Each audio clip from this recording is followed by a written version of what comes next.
Good evening. Welcome to the July 1st edition of the Downers Grove Village Council meeting. We're glad you've joined us this evening, whether here or at home.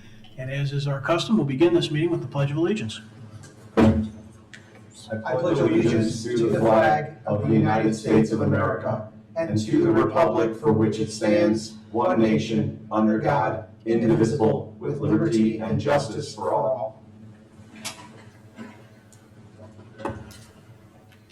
Rosa, would you please call the roll? Mayor Barnett, Here. Commissioner Sadowski-Fugit, Here. Commissioner Gilmartin, Here. Commissioner Tully, Here. Commissioner Davenport, Here. Commissioner Sarver, Here. Commissioner Rowe. Here. Welcome, everyone. Good to see you all. Item 3 on our agenda tonight is minutes of previous council meetings. Is there a motion? Mayor Burnett, I move to approve Village Council meeting minutes from June 17th, 2025 as presented. Second. Any comments or questions from council? All those in favor say aye. Aye. Opposed? Passes unanimously. Just like that, we're on to item 4. Item 4 on our agenda tonight is public comments. This is the portion of the meeting where we take comment on items not on tonight's agenda.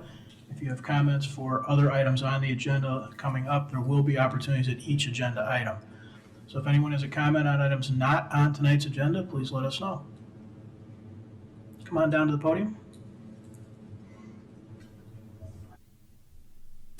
Hi, Ed Pollock. Actually, I've got a simple question. First couple meetings with the new council, there's a lot of talk about Mayor Pro Tem, and I've not heard a word about it since then. So I'm just curious what the plans are for filling that position. Thanks. Thank you. Others, items not on tonight's agenda.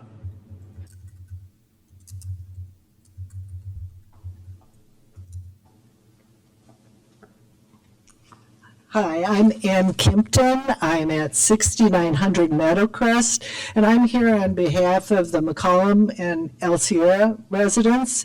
Our concern is the motorized vehicles, especially in McCollum Park. Last night, Ann, yes. that is on the agenda tonight. Oh, it is. I don't. We're gonna- Which one is that? It's, if you look at the item 7, first reading, the second item there, discussion on micro-mobility devices. Oh, the that's subject. micro. Okay, well then I'll be back. We'll be coming to it. Okay, excellent. Thanks, Ann.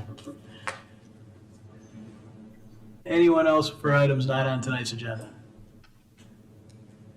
Okay, we will continue then with our consent agenda. Is there a motion? Mayor Burnett, I move to approve the consent agenda as presented. Second. All those in favor say aye. Aye. Opposed? That too passes unanimously. Item 6 is our active agenda. This is the portion of the meeting where we take up items that we plan to take formal action on this evening. These are items that have been discussed at least once, sometimes many times before. Is there a motion concerning an amendment to a PUD? I move to approve an amendment to Plan Unit Development Number 31 to construct a single-story credit union with drive-through. Second.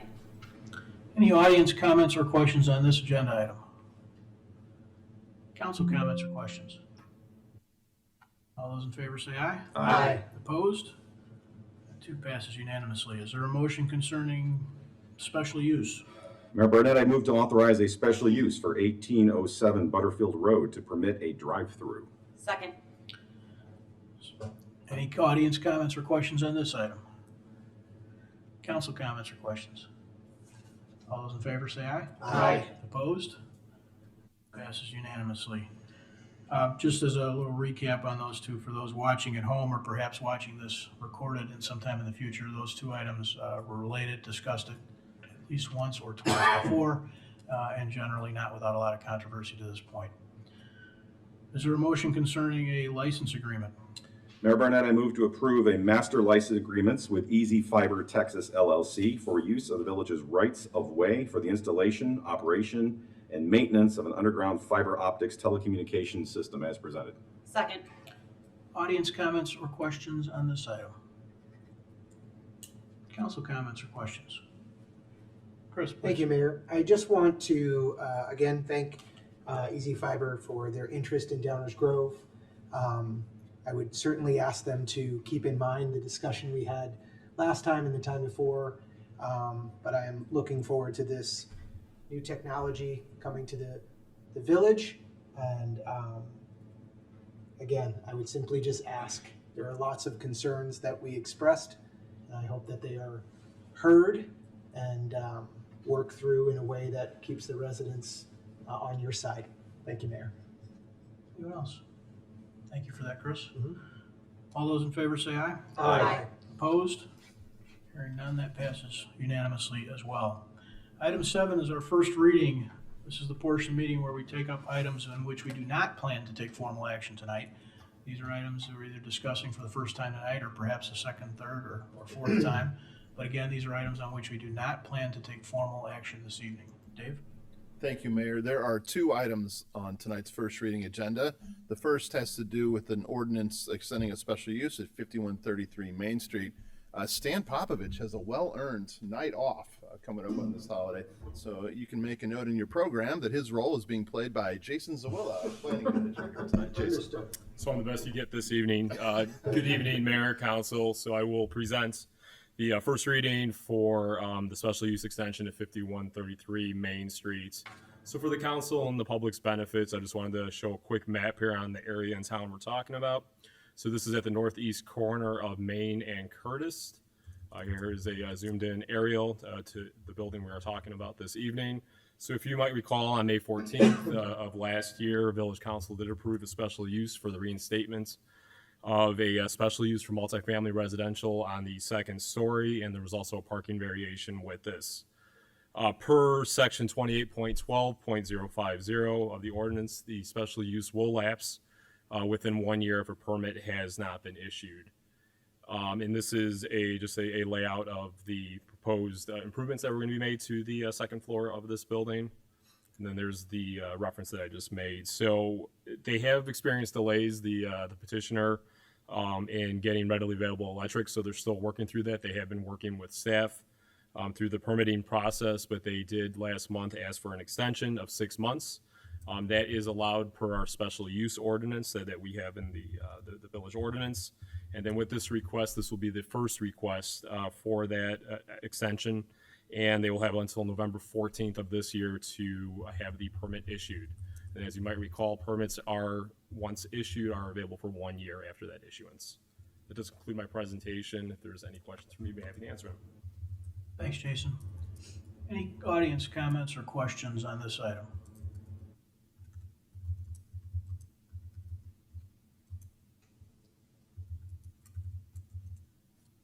Janet Winningham. I'm sure you will be granting this request, but I think that it's important to treat individuals the same way that you treat businesses.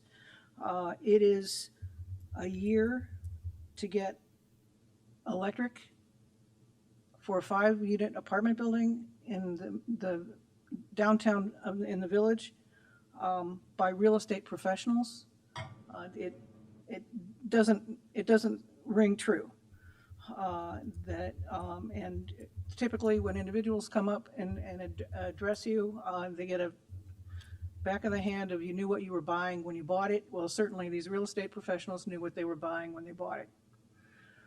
More importantly to me is the waiver of parking spaces. 10 parking spaces that fine, but you should not permit residential parking permits for this building in the garage. You're taking away 23 parking spaces in the downtown with the guiding DG stuff. You had 10 more, that's 30 some spaces that will be needed in the garage and elsewhere. And if this is gonna be a residential building, y'all don't want cars downtown anyway, so it can be rented to tenants that don't have cars, what have you. But I think you should be treating everybody the same.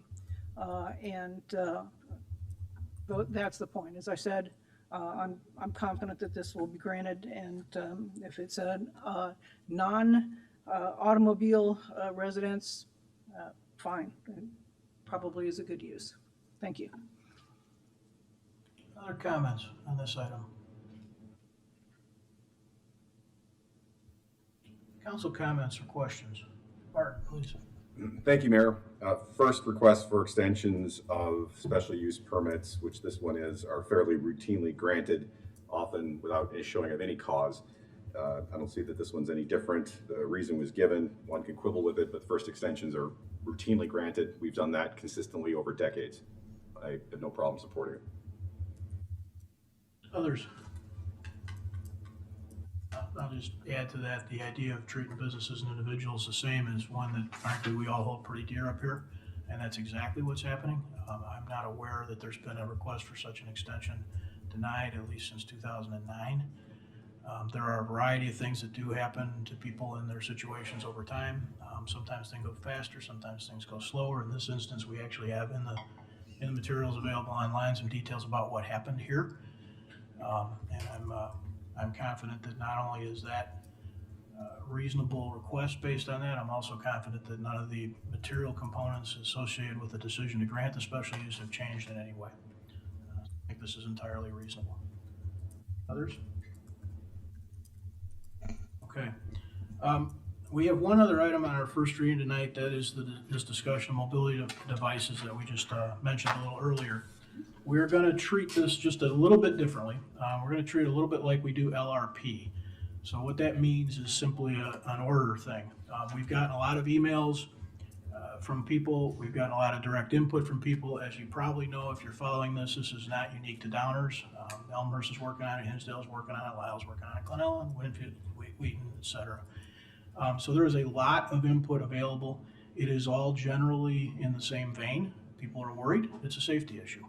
And so what we're doing is starting to try and figure out what regulations and controls should be in place in Downers Grove. We're starting that process tonight. It's the first reading. There'll be at least one more conversation, maybe more than that. So what we're going to do, just so that we maybe short circuit things a little bit, is we're going to go through our deliberation up here and then take public comment at the end of that. And hopefully what'll happen is folks that are wanting to encourage us to make a move in one direction might see some of that. So with that, Dave. Thank you, Mayor. And we'll start tonight with a presentation that will be given by two staff members. First, Emily Erickson, our transportation manager, will kick us off. Then she'll hand it over to Chief Mike DeVries. After the presentation concludes, then I'll be at the whiteboard to help facilitate any council discussion, just like long-range planning. So it's my pleasure to introduce our transportation manager, Emily Erickson. Good evening, Council. Good to see everyone. I am going to begin our discussion on micromobility devices, and I wanted to outline a bit of an agenda for what you'll be seeing in the presentation this evening. We're going to start with discussing what the guiding DG plans suggest about micromobility. We'll move on to what are these devices we're even talking about, what are other communities doing to regulate these devices, and then what should be considered when regulating these devices, kind of almost considerations by staff to kind of kick off the discussion by council. So what do our guiding DG plans suggest? Starting with the comprehensive plan draft, we'll begin with the vision. Here's an excerpt from the vision. You'll see underlined here, it strictly mentions that priority should be given to pedestrians, bicycles, and micromobility devices in the vision statement. Generally, vision statements are kind of sweeping and broad, but later on in the comprehensive plan, there are some more specific recommendations that are outlined. Particularly, it directs staff to operate and maintain thoroughfares with all users in mind. So that doesn't mean all users on every road, but it does direct staff to think about every type of user when we're planning and designing our thoroughfares through town. It also recommends expanding parking and charging options for these devices, particularly near the downtown, near transit stations, near commercial areas, just really giving residents and community members the opportunity to kind of live that multimodal lifestyle. Moving on to the active transportation plan, you'll remember there were a slew of strategies outlined in the active transportation plan. And one of the first ones was to develop a palette of implementable active transportation facilities. Under this strategy, there was a handy little table. This is on page 85 of the active transportation plan that kind of organizes and offers suggestions for users and device types and where those should be allowed on what types of facilities. So this is by no means regulating, but it is kind of offering a bit of a starting point as outlined in the active transportation plan. The next strategy is to establish enforceable regulations for micromobility devices. That's why we're here tonight. This is why this discussion is happening. So one of the strategies is being enacted. And last but certainly not least, we have the strategy to designate the village's downtown, Fairview, and the connection area as an active transportation friendly district. So this was a concept initially proposed as part of the What's Possible analysis, but this would encompass, as it's proposed today from the active transportation plan, this golden area that's kind of shaded in the map. You can see it even more clearly here, circled in the highlighter yellow color. And it encompasses, as I mentioned, Fairview, downtown, Rogers Street, and the neighborhood directly south. This is an area where pedestrians, cyclists, and motorists all respect one another and utilize the same thoroughfares. This could include sharrow pavement markings to communicate that all transportation modes are encouraged in this area. It could include lowering speed limits, additional lighting.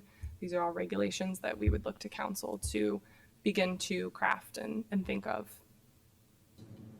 And with that, I will pass it off to Chief DeVries.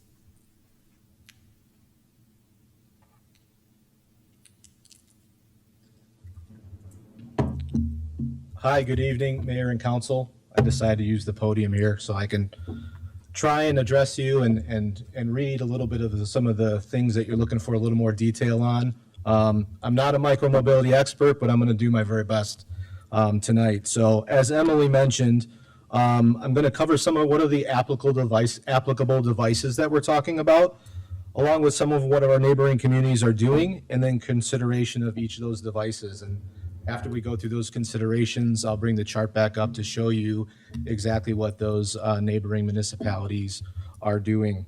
The first set of devices, I'm ahead of myself. The first set of devices we're talking about are human-powered devices. These are regulated by state law and also village ordinance. You know bicycles pretty well, along with skateboards, inline skates, and some of the newer devices that we'd be looking to define are something like the kid's scooter that you see appeared there, that are more updated and current with since this ordinance has last been updated. These are pretty straightforward. The next set of devices we'll talk about are low-speed electric bicycles and low-speed electric scooters. So low-speed electric bicycles were defined in state law in January of 2018. Those regulations have been in place now.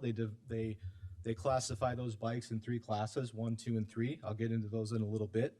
But those regulations have been working well, and those are clearly defined by the state, not in our ordinance. The second set of devices, low-speed electric scooters, I don't know that a lot of people were aware that the state passed a law in August of 2024 that prohibited these devices unless they were authorized by a municipal ordinance. So we do see some of these devices on the roadway per the state law, and without an ordinance in effect, they are technically illegal right now. So we'll go into those a little bit. I think that one of the keys to these first 2 slides is that the state legislature provided somewhat of a framework that allows for bicycles and low-speed electric bicycles, and provided a framework for low-speed electric scooters that, if approved by ordinance, details some regulations that could be put in place. So those 3, the state legislator clearly provided that framework for us, and could be used in your considerations. The next slide is examples of some other devices. We have pictured here a one-wheel device, a Segway standing scooter, a hoverboard. These are examples of devices that are not defined by the state or village ordinance. There's probably some other devices maybe that you've seen out there that we haven't covered, and some that we may not even know about. But these are also on the list. So again, not regulated by state law or village ordinance. And then we also included these not applicable devices. So these devices, clearly for their intended use, personal assistance mobility devices for people with disabilities, and children's play devices that we would define in the ordinance but not regulate. This slide, to kind of address an issue that came up in public comment, and this is the only time you'll see this slide in the presentation, but I thought it important for us to include covers non-highway vehicles. So one of the, in the Illinois Vehicle Code, non-highway vehicles, one of those devices that's covered in there is off-highway motorcycles, either gas or electric dirt bikes. These devices are not allowed. They're prohibited by state law on all public lands, including streets, sidewalks, parkways, and including our Downers Grove parks. As you may know, we did send out some communication on this village-wide through our social media channels on June 12th to address some of these issues. We've obviously seen issues with minors riding these devices illegally. You've probably seen them on the roadway. I'm happy to report that we took a education stance on this issue because we found that a lot of parents did not know that they were buying these devices for their children that were illegal. They are illegal to be operated if you're operating without a license. That is also a violation, and they need to be insured. So we took a stance to educate prior to enforcement. In May, the police department received about 22 complaints from people that called in regarding these e-dirt bikes. And I'm happy to say prior to June 12th, we received 5 additional complaints in June, and since then, we've received 4. So we have certainly seen these devices still on the roadway, but we're making progress in that area. And to address some of the other, comments that were made, these devices are illegal. Even if you had a license, you could be cited for operating that illegally on the roadway, uninsured motor vehicle. And if you were a minor without a license, you'd be ticketed for no valid driver's license and potentially affect your graduated driver's license ability to get that before age 21. So again, we've taken some steps there. This is the last time you'll see that slide. But next I want to talk about what some of the other communities are doing. So this chart here, we divided out by device type on the left. We started with what we've covered here, bikes and human-powered devices, e-bikes or low-speed electric bicycles, low-speed electric scooters, and then other micromobility devices. On the top, we've separated that out by street, shared use paths, and sidewalks. And what we did was we took the least restrictive ordinances and placed those on the left of the column, and then the most restricted on the right of the column. You'll see a few delineations in there with asterisks regarding these talk about sidewalks except where prohibited, and the dash marks basically define what's not defined in their ordinance, so it's just not covered. But we would be looking to obviously address that in our ordinance. And again, those top 3 have a framework there provided by the state legislator on what is already approved and then what could be approved for those top 3 columns on your left. So what are some of the considerations regarding these devices? Well, when it comes to bike and human-powered devices, these are currently regulated by state law and village ordinance. They are allowed on all streets and sidewalks except in business districts, areas that are zoned business district and have signage that prohibits them. So currently that is only the downtown business district in Downers Grove. These existing regulations are long-standing and working well. We don't have a significant amount of complaints about bikes or human-powered devices.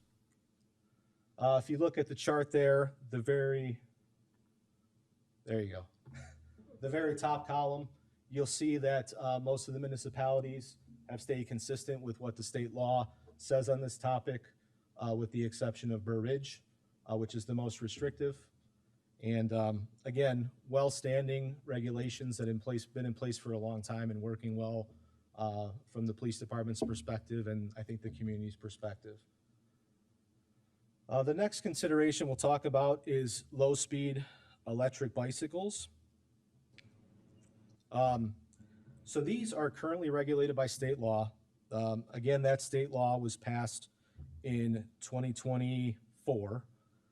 They are designated as class 1, 2, and 3. So you might ask, how did these classes come to, how did they come to be? Where did we come up with this? So they are federally regulated. So the U.S. Consumer Product Safety Act and the Commission for U.S. Consumer Product Safety These devices are defined as low-speed electric bicycles, and they define those up to the class 2, right, which is a 20-mile-per-hour limit. Those are bicycles, low-speed electric bicycles that can be operated just by power. So sometimes when you see the chart that says class 1, 2, and 3, and you see the throttle only under class 2, it's because that is what's regulated in the federal guideline. Aside from that, other groups like the Manufacturers Association and other associations have come together to develop these 3 guidelines, which included the class 3, which goes up to 28 miles per hour. That is not regulated under the law by the federal government. However, it has been well accepted as a model policy. It's accepted by 41 different states. So that's where Illinois came up with that. It had been growing for the past few years and eventually made its way around to other states. Other states have other exemptions and different regulations, but this model policy that designate these as class 1, 2, and 3 is currently running in 41 other states. So, what other restrictions are there? These cannot be operated on sidewalks. They are prohibited on sidewalks. The motor cannot exceed 750 watts, and they must have pedals. So that is the difference between an e-dirt bike that has pegs that somebody stands on and does not pedal, and an e-bike or low-speed electric bicycle. A class 3 operation of a class 3 electric, low-speed electric bicycle requires you be 16 years of age or older. And these existing state regulations are working well. We don't have a lot of complaints regarding these low-speed electric bicycles. Some of the challenges that you may hear in regards to e-bikes are people comment that they may fly by pedestrians at a high rate of speed. And that has to do, I believe, with shared use paths or people that are walking on shared use paths and may see these bicycles coming up behind them or not hear them because they are electric and they are silent and going at a good clip. So that is one of the challenges there. That's also why they are prohibited on sidewalks. And in addition, allows you to restrict them either altogether or by certain class on a shared use path. So what are the other municipalities doing in regard to low-speed electric bicycles? You can see here that most of them followed the framework in regard to the street, and they prohibited them on the sidewalk, with the exception of one municipality. And in the middle, the shared use path, you see a little differentiation. I think that comes from people's interpretation of what a shared use path is. They might say that that is actually a sidewalk, and therefore an e-bike would be prohibited. Others say that the e-bike is not a vehicle, so it would be allowed on a shared use path. So everybody has different interpretations of that, but I think that's where you see the differentiation. But on the left side and the right side, you see mostly consistent with the framework provided by the state there. Next, I'll talk about low-speed electric bicycles. So these are not defined by the U.S. Consumer Product Safety Act. They are, how do I say, either the legislation hasn't been made or they may be taking steps to do so. I've seen some of that out there. So we may see something in the future that defines that. But in August of 2024, the state did pass a law that prohibits these devices altogether. And they provided a framework for if a municipality wanted to authorize these by ordinance. So those items there, no operation where speed limits exceed 35 miles per hour. You must be 18 years or older, one rider per device, parked like bicycles, and most of the other safety equipment. Again, a framework here for if the council chose to enact or authorize these devices. With this slide, we went a little bit further because they're not as well defined as the other two. They've had existing, regulations in place. So we talked about some additional considerations. We listed these as pros and cons. Obviously, when talking about the active transportation plan, these devices would increase mobility throughout the village. They'd be commuter friendly, reduce vehicle usage, and to meet the visions outlined in guiding DG. Some of the cons that we identified, the potential for increased risk and safety concerns. Well, what are those generally? I think if you were to research this through a variety of different areas, you would see that people think that low-speed electric scooters generally have less stability because of the smaller wheels and limited braking systems in comparison to bikes. They're susceptible to losing balance due to potholes, cracks, and other obstacles, and abrupt, unpredictable movements if you're trying to do some avoidance or just whatever, have to move or be hit an uneven place in the roadway, that it could throw a rider off balance. So those are some of the safety concerns that are identified. They're, everyone's welcome to do their own research, but generally those things kind of make sense to me in regards to these devices and the size and their makeup. When it comes to the potential for increase in devices after authorization, I think this is something that we identified. If these devices are authorized, I think we could see an increase in those once that is, made public. So what we see on the roadway currently, which is technically prohibited, could exponentially multiply. And then from an enforcement perspective, from my perspective, I believe that I think there's a difference between policing devices and policing behaviors. So once these devices are out there, I can give you a real world example that I experienced on my way home, leaving before the meeting at Maple and Washington here. There was, I think, a commuter that was traveling southbound on Washington on a scooter, went through the red light directly in front of me. I clearly had the right of way, completely disobeyed the stop sign, and continued west from there. So from an enforcement perspective, I believe the stance that we've taken with e-dirt bikes, education to begin with over enforcement, would allow us to minimize those types of issues.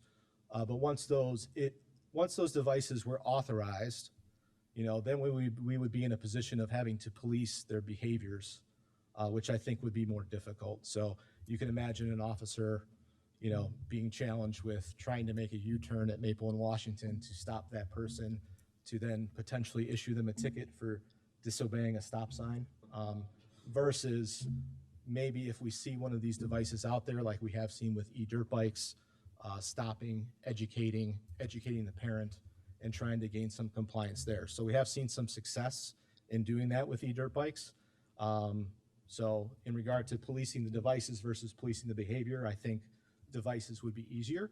But the behaviors, once these are authorized and out there and we receive complaints, I think there's a challenge of getting the call for service that there was a complaint or a violation, us getting there in time for this device to be gone, and then getting other complaints about not following the rules of the road.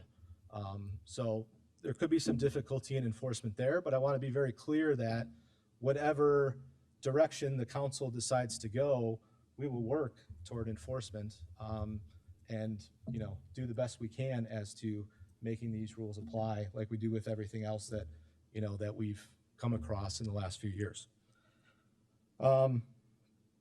So let's talk about what some of the other municipalities are doing in regards to this. So on the left, you see that low-speed e-scooters were generally accepted by majority of the municipalities there, with an asterisk. The one asterisk includes downtown streets. So not only downtown sidewalks, but downtown streets there. And one municipality just outlawed those altogether based on their feedback. In regard to shared use paths, you see generally acceptance of the framework that's provided, with the exception of one who outlawed those. And then in the last column, the sidewalks, again, you see kind of a mix there. Most of those asterisks are in regard to downtown sidewalks, and some of them are in regard to like no everywhere.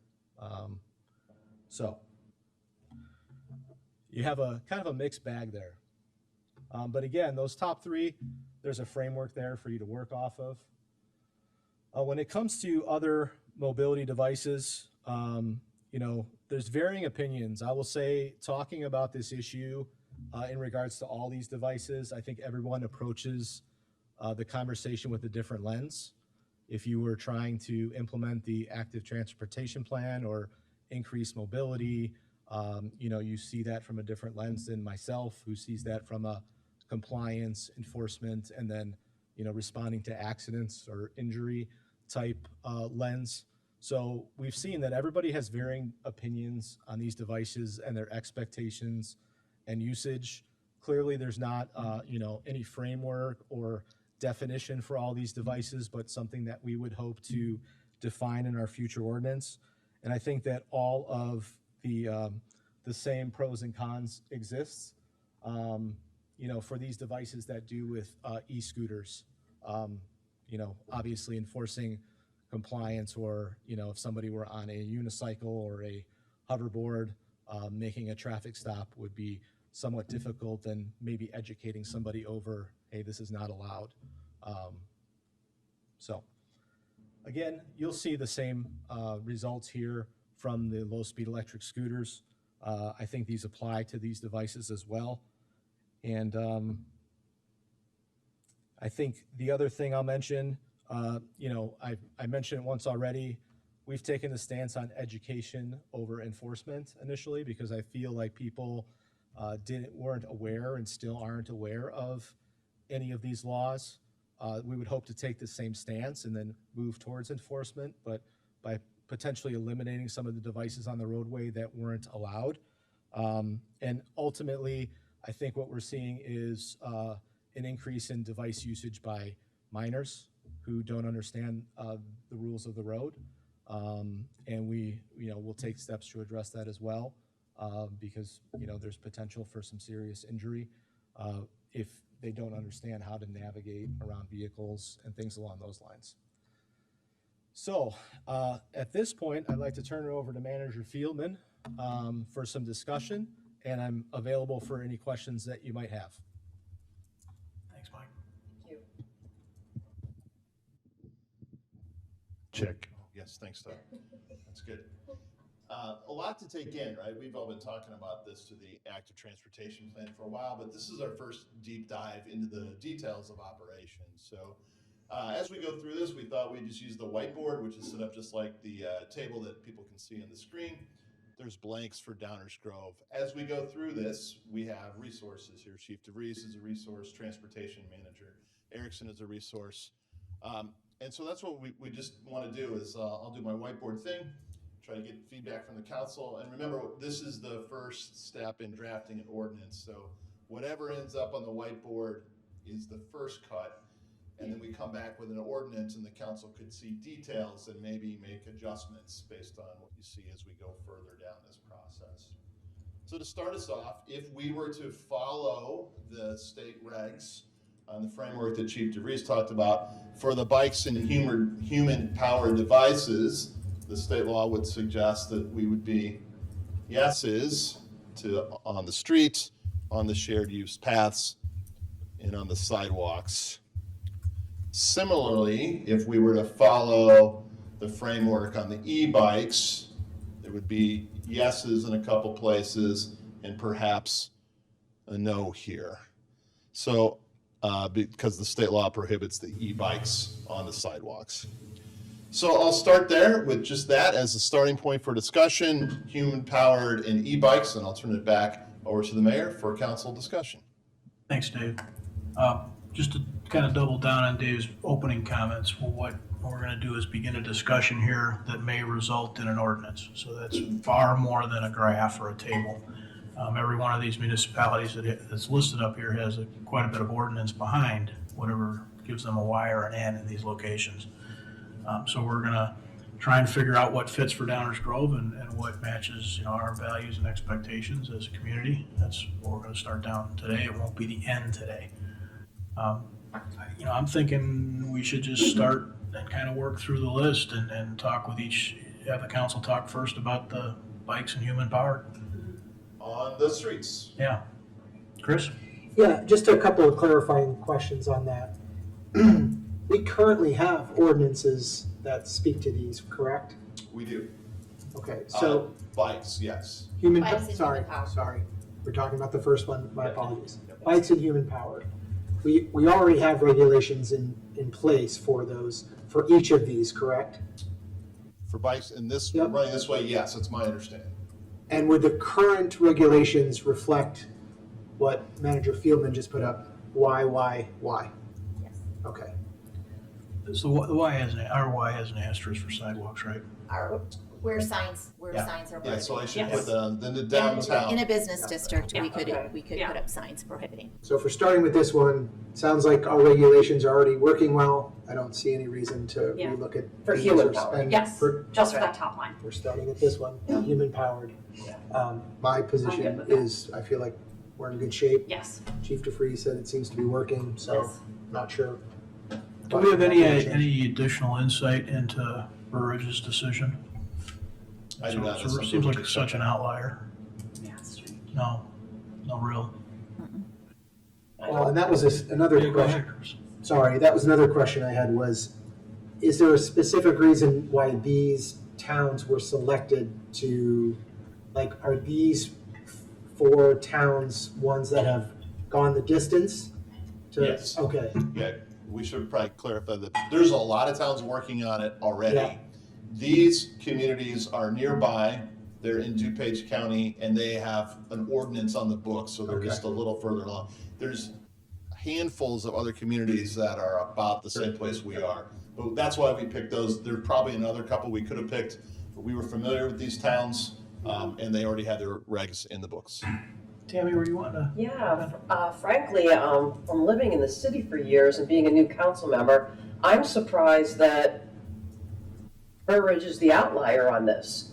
I don't see that it is strange that they don't allow bikes on sidewalks outside of downtown business limits. What's the argument there? Oh, we can check into that and give you more information and see if there I was mean, any I'm not sure if my legislative- question makes sense, but why is a bike on a sidewalk when people are walking dogs or children or elderly people are walking? I'm confused of why this was never talked about before. So, Separate Tammy, them make from sure I'm cars. Say understanding. again? I just want to make sure I'm understanding your question. You're looking at that and thinking, well, it kind of makes sense to not allow bikes on sidewalks. Yes. You're a little surprised that Yes. everybody else is. Okay. Martin, are you gonna? So my guess is to separate them from cars. Yeah. Because if now you're talking about not just bikes, but you're talking about roller skates, skateboards. I'm thinking, Lamont Road, you don't want somebody roller skating down Lamont Road, for one point, because that would be another question I have, but, that's my guess.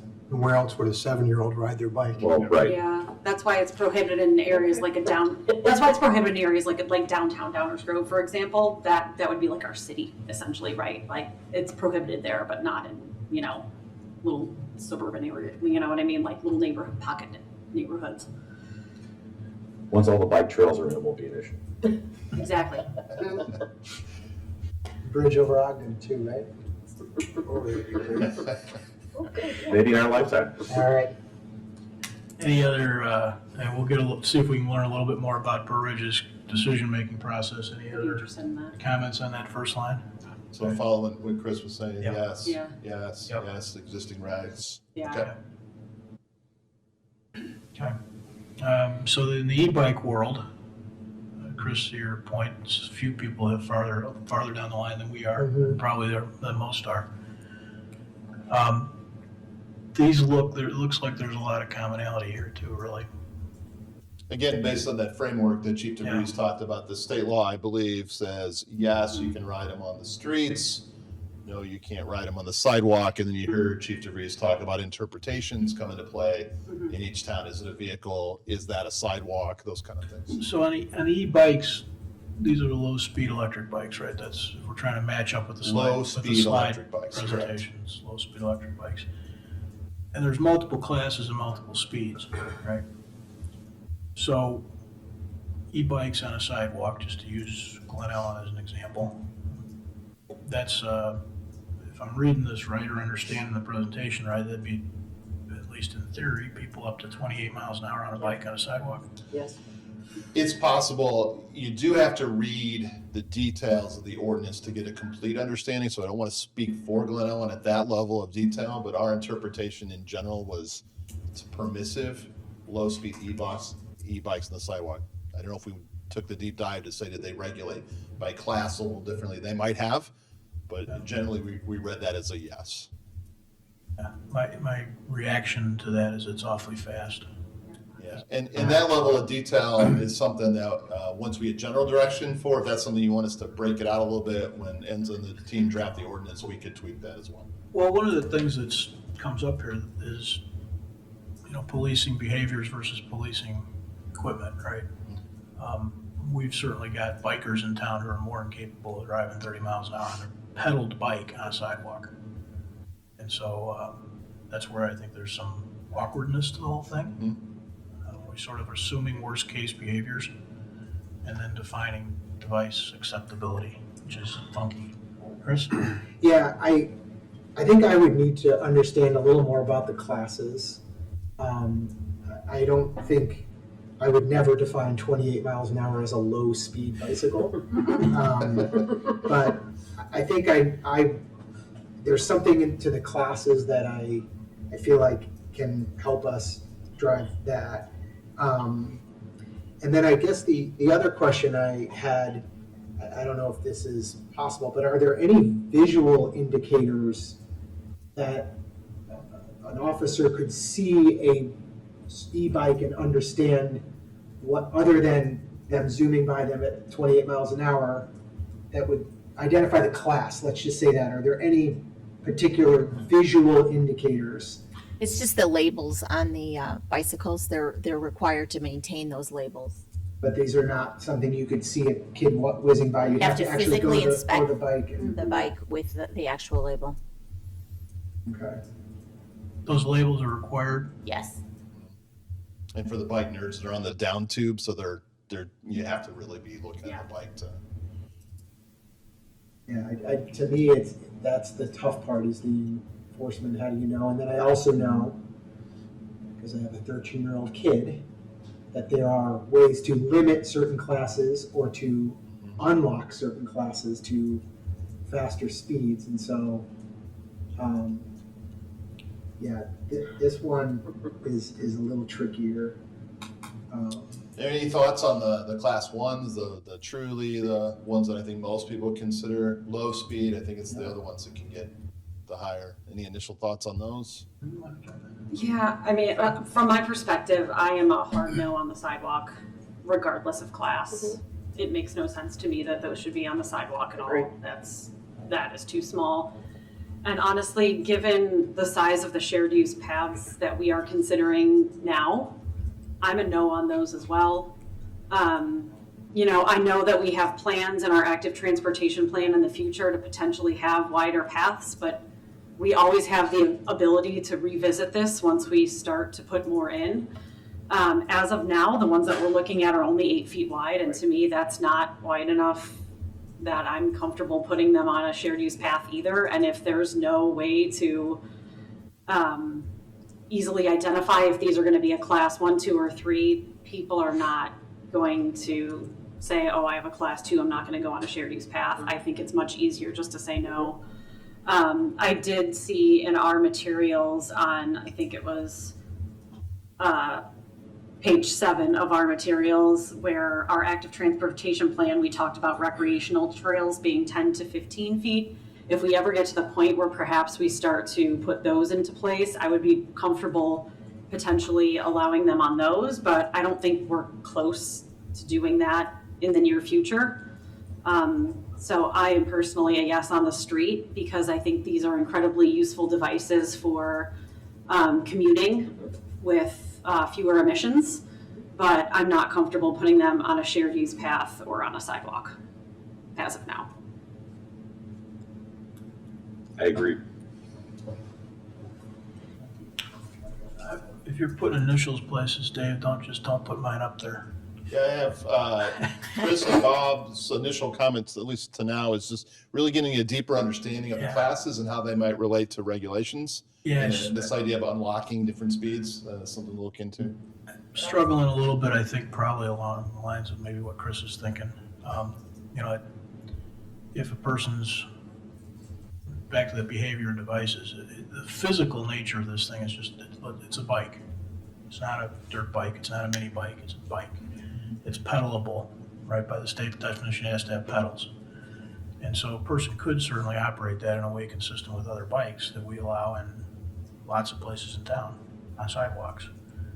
And then this unlocking thing, I mean, I assume it's like every other motorized piece of equipment since the beginning of time. There's gonna be people figuring out how to make them go faster. Yeah. I'm on the very kind of no sidewalk side.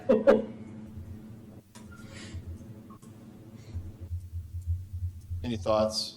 Martin, you were agreeing on that, no sidewalk too, right? Yes.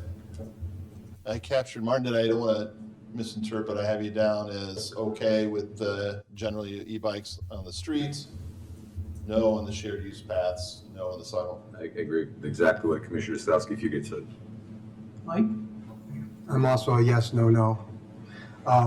The reason, particularly with the shared use, I'm just, from an enforcement standpoint, I think we kind of need to say no. If there's not, the issue, we're not going to so the solution here would be maybe to put speed limit signs on all of our sidewalks and shared use paths, right? I mean, that's what we're at. Ultimately, if everybody's going at a slow speed, we're not that concerned, right? I mean, if you're riding your bike at 10 miles an hour, if you're doing your e-bike at 10 miles an hour, if that's what was going on, there'd be no issue. The issue, though, is that we do have a situation where people with these e-bikes can go at a tremendous speed, and our shared use paths, we've got a lot of pedestrians walking on. We got bicyclists, right? Runners. I mean, even the difference between somebody who's on a shared use path riding a bike is probably moving at a speed at 10 miles an hour at best, more likely. If you're riding faster, you actually want to be on the street, right? So there's even a conflict there, I think, with human-powered bike versus an e-bike. My guess is we say no there. If people take their e-bikes or their pedal-assisted bikes, right? Because that's probably the lowest class. If they're going at a slow rate of speed, and my guess is that no one's going to say boo about it. But having it as a no, I think helps from an enforcement standpoint. And when somebody's doing something they really shouldn't be doing, that's something that we can bring to bear. So I just, from a practicality standpoint, I don't know how else to do this other than decide on the side of safety here and put in place something that can reasonably be enforced. That's my thinking right now. Do you want to throw some initials around, Rob? Yeah, so I'm yes in the street. I'm no on sidewalks. Those are two easy ones, I think. The shared use path. So I think the two issues that we're struggling with are age and speed. And I think one thing I want to know is if we're going to put a restriction on this thing, are we restricting ages in general? Are we going with 16 years on the class 3 for all e-bikes? 'Cause I can't imagine saying one class is restricted but not the others. I couldn't imagine how we. That's how the state law is. That's state law, I know. State but- law only restricts the class 3 to 16 Yeah, and exactly. older. But I would assume we'd want something that's more universal and easier to enforce than saying, hey, what do you have of class 3 or a class 2 or 1? Because it's the sticker on the bike. So when it comes to shared use path, I don't know how I would like to know more information about shared use paths with these e-bikes, if there's a way to distinguish the bikes, the speeds, and then the ages, because I can tell you if it's a 14-year-old going 20 miles an hour down a shared use path, that sounds dangerous to me. But if it's a 18-year-old, I would imagine they understand how to yield to pedestrians better. So it's something I think would be worth discussing more without just saying no. But Can I make another comment? The other piece of this is that we've heard a lot about kids riding these things too fast. And to me, that's not a kid problem, that's a parent problem. I want to get that out there, right? I mean, it's the parent buying the vehicle for the adolescent and setting them loose. I mean, so we really need to do something with education on this thing. Is there some way we can partner with, our local school districts, churches, any other groups to get to the parents? Because I think we really need to get to the parents on this. There's a kind of a transit issue that I've got just from my own experience riding bikes, and that is that the same routes right now across town that are advantageous to drive on have the same advantages if you're trying to get from point A to B. So Belmont is a really great route if you're trying to get through the tracks and other places. Yeah. 55th Street is all the ones we all know, right? I'm not going to ride my bike on 55th Street. Just not going to. And so if we take that sort of alley out, then we're saying if you're on your bike, we love you on your bike, but you got to make sure you're not on the sidewalk, and you can't be. So you're going to have to just weave your way over there. I mean, I think you're right. It's an age and speed thing. I don't have an answer for that. I'm just kind of, as we're all processing this, that is one of the things. If we say no sidewalks, then we're saying that the only way a biker can use the kind of major routes north, south, east, and west is to be in some pretty radical traffic. E-bike, you mean, specifically? Yeah, specifically. Like Tammy? It is interesting that you say that, because sometimes the walk on the sidewalk on parts of 55th are precarious in and of itself. So a combination of pedestrian traffic and an e-bike is really kind of a scary consideration. But in the alternative, if they're forced out into the road, that's another scary consideration for them. So I'm not sure what the solution is for a transit ways such as 55th Street, because the sidewalk there is not great. Yeah. Chris? Thank you, Mayor. So I think I'm going to push back just a little bit, folks.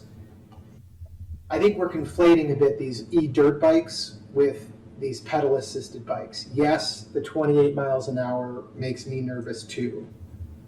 But I think there is an argument to be made that if we are going to try to encourage more non-motorized traffic, that an assisted e-bike actually is the way that some people may actually get on a bike and use it, because they may not have the ability or strength or stamina to bike a couple miles into town, but with an assisted e-bike, they would. So if the idea is that we're trying to, and they may not be comfortable riding in the street either. Right.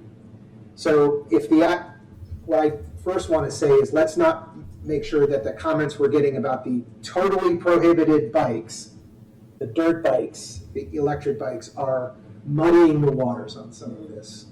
Because I think can happen. We're using e-bikes pretty generally. I want to make sure we're talking about the same thing. This is a pedaled assist bike. Yeah. So if we are suggesting that, yes, on the street's okay, but not on a shared use path, which seems a little counterintuitive to me, and definitely not on a sidewalk, I think we are limiting what the benefits this type of bike can have. Can I maybe point out an obvious, if I want to ride my bike, e-bike or scooter, anything from my house to downtown, I won't be on one shared use path because there isn't one that exists that's going to get me downtown.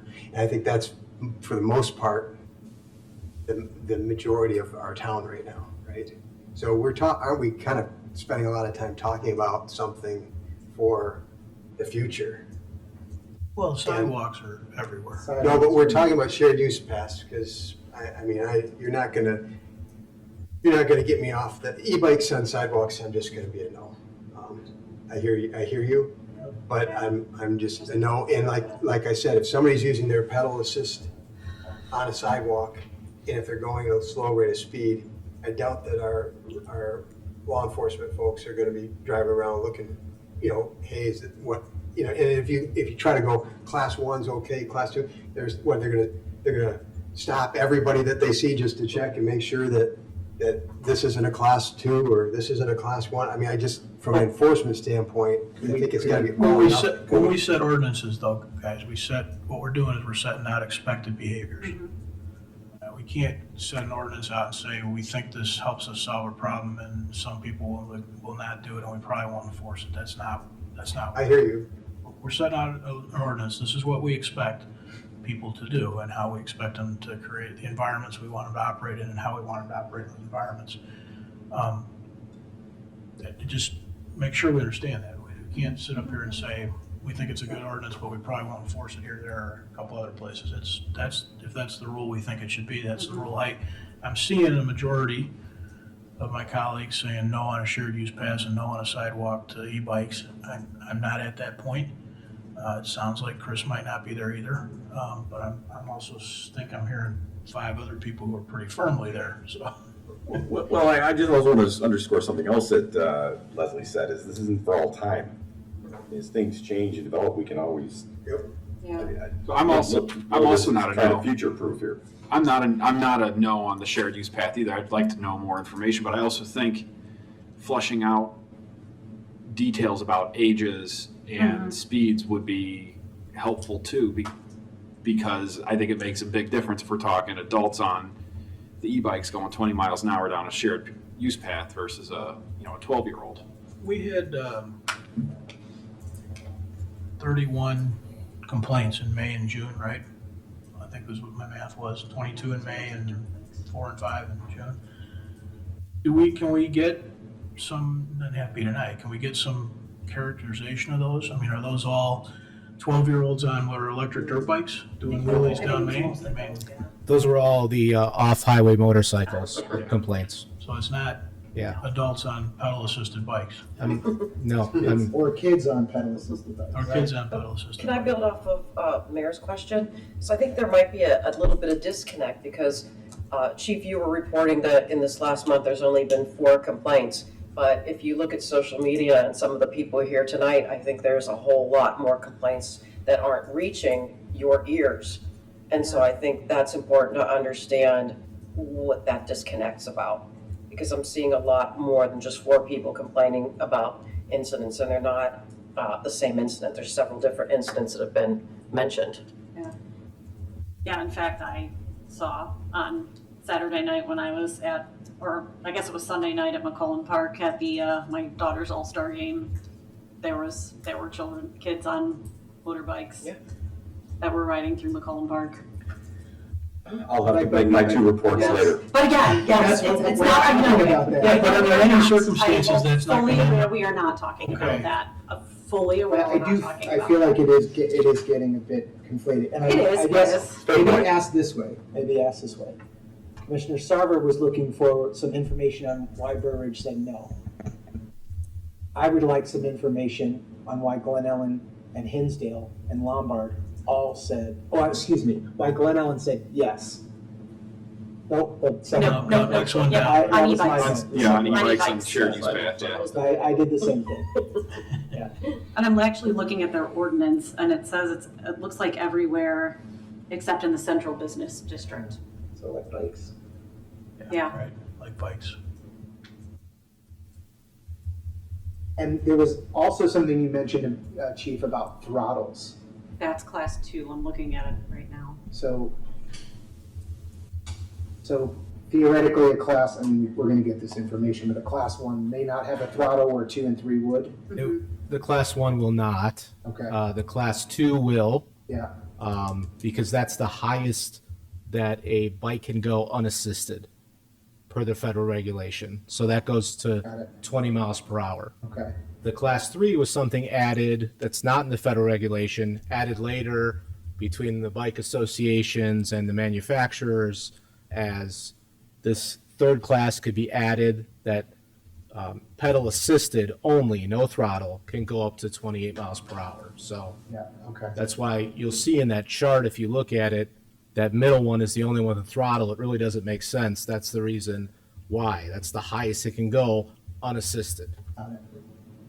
Chief, of the recent complaints, at least in the last 3 months, have any of them involved e-bikes or low-speed e-scooters? Or are they all the illegal off-road types from the complaints you've been getting or the instances you've investigated? The illegal off-road types. Really? Okay. So I think that, I think that these are being observed quite often by people. They may not call us to report them. Certainly we hear complaints from the park district at their properties. Somebody might not call to report that us, but those are specific instances where somebody picked up the phone and said, hey, there's these e-dirt bikes, and many people do call them e-bikes, but they are specifically the e-dirt bikes. They're being operated, they don't have pedals, they have pegs, they are throttle, many times they're wearing full helmets. But you aren't finding that someone has been hit by a low-speed e-bike or anyone's been behaving improperly and using their low-speed e-bike on a sidewalk or a shared use path? No. We'll try to get some more information on that, because there's a little difference between a complaint, like when you hear a police officer say, somebody called 911 or non-emergency number. We certainly hear comments, right, through the neighborhood and through back channel like everybody else does. So we'll see if we get if we've had any actual complaints and calls related to e-bikes. That's some data we can get you as well. We've all been looking around though too, right? And had people send us articles and send us, next door comment chains and whatever else. And, my sense of that, right? So take that for whatever it's worth. But all of those, from the stuff I've seen to the stuff we've actually had complaints about, to the articles that have been sent to us, frankly, to the comments that we've gotten, are not e-bike related. They're not pedal assist e-bike related. They're stuff that's not gonna under any circumstances end up legal because it's already outlawed by the state. So I'm struggling with this a little bit, guys, as you can hear, because the sidewalk network is the sidewalk network. We are not gonna have a bike path network anytime soon. And so that's a big part of how people get around our town right now. So I don't want to cut it short, but what I'm hearing so far on the e-bikes that have pedals that fall into these things is there looks to be consensus to allow them on the street, and we need more information and analysis on shared use paths and how the class of bike system relates to the regulations that the council might want to make in the future, which might also apply to the sidewalks, frankly. So that's what we're hearing so far on the e-bikes. So more info for all of us to digest with some initial direction now, right? That's fair. Go ahead, Mike. If we said yes to e-bikes on sidewalks, what does everybody think that would look like?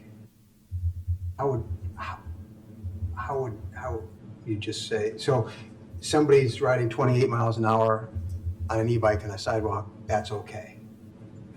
I mean, are any of us? Well, we did talk about class. Yeah, we haven't, so we don't know enough about class, but Mike, 28 sounds fast and it is, but there's a lot of people riding mountain bikes at 28 miles an hour. Not on the sidewalk. Oh yeah, on the sidewalk, you bet. 100%. I don't know. I know what it takes for me to ride my bike that fast. And wow. So what's the threshold?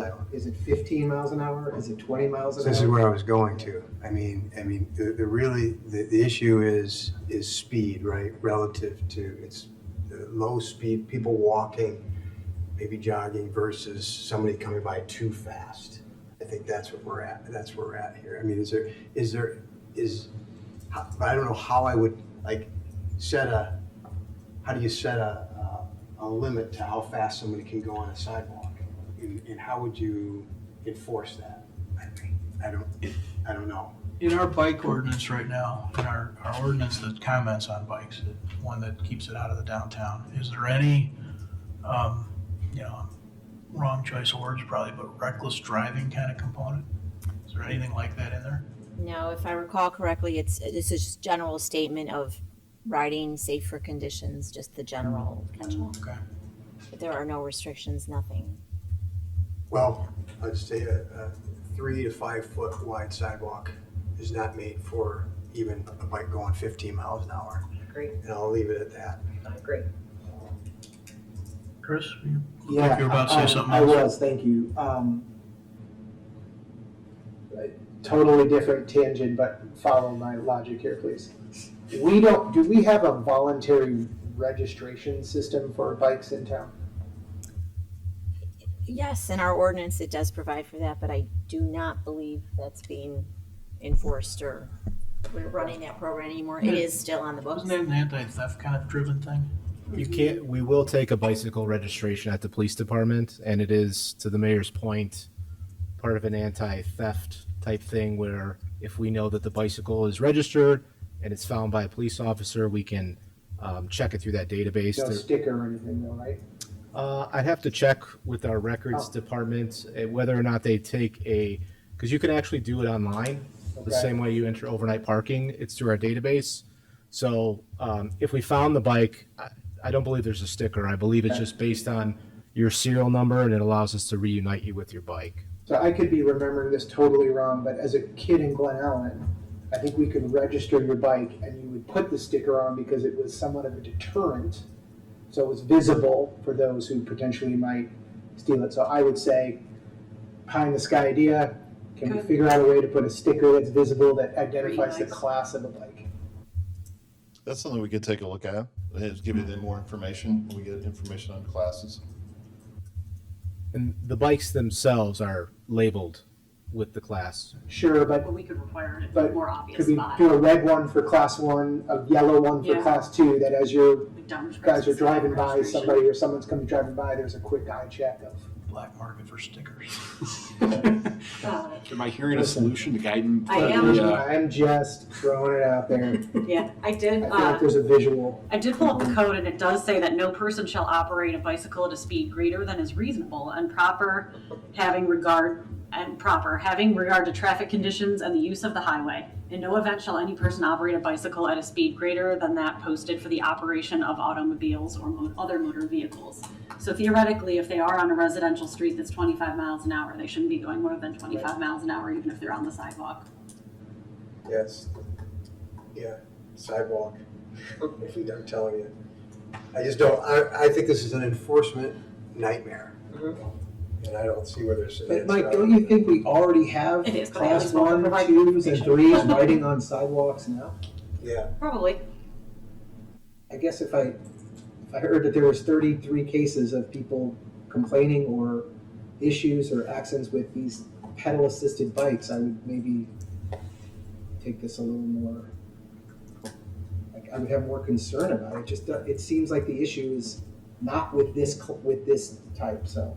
Yeah, you're convinced on the conflation that. I am. Yeah. So. It's possible. Which is why we'll get you information on Yeah. whether we did actually receive any great. related Yeah, complaints that would be helpful. on e-bikes. All right, we're gonna talk about this again. Let's keep moving down the list for today. Low-speed e-scooters. Yeah, so as a reminder, as the chief pointed out earlier, these are prohibited by state law unless a municipality takes an affirmative action in an ordinance that would allow them. Do we know why that is? The chief pointed out when he said Was they're it more just that they're less unstable. stable? I think the safety issues are kind of profound or more profound here when it comes to these devices. That feels like a personal Get them choice, on lines and all kinds of. right? That just feels like a personal choice for somebody, though. How does this regulated in larger urban areas where these are available for like renting? They just have to put in an ordinance that Yeah. has, it ticks that's all it is. ticks off these marks. Which may have something to do with why that regulation says what it says. Yeah. Put an ordinance and you got it. And I don't have a problem with these on streets or on shared use paths, on these e-scooters. If we're following this municipal law, everyone's gotta be 18 or older. Right. So I'm assuming people understand the risks and can handle themselves on one of these things. And after they've ridden it a couple times, they probably know the dangers pretty quickly with these little wheels. Rob, I just want to make sure who you're right. To start the conversation, you're saying yes to low-speed e-scooters on a street. Yep. And on a shared use path. Yep. I think it's consistent with the guiding DG, and I'm a no on sidewalks, but that's honestly, it seems, as somebody's ridden one of these with sidewalks with cracks, yeah. and I can't even imagine anybody riding one more than once on a sidewalk and saying that's not for me. Except I bet it slows you down. Yeah. Seriously. Oh, It yeah. does, Yeah. it does, and there's a lot of places where they're riding them on sidewalks. Oh, yeah. A lot of places. Do we know how fast these, what max speeds are for these? Mine goes 25. Wow.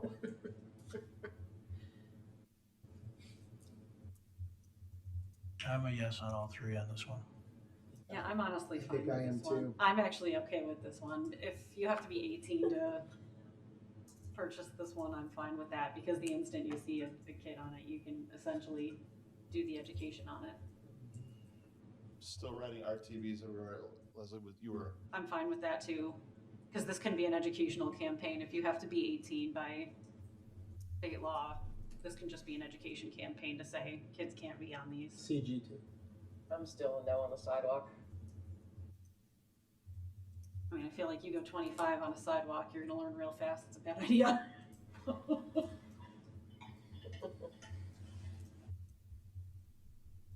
I did have a question. I think I know this. So in this case, we can allow it. Do we have to follow what the state law requires? And can we add, or can we remove?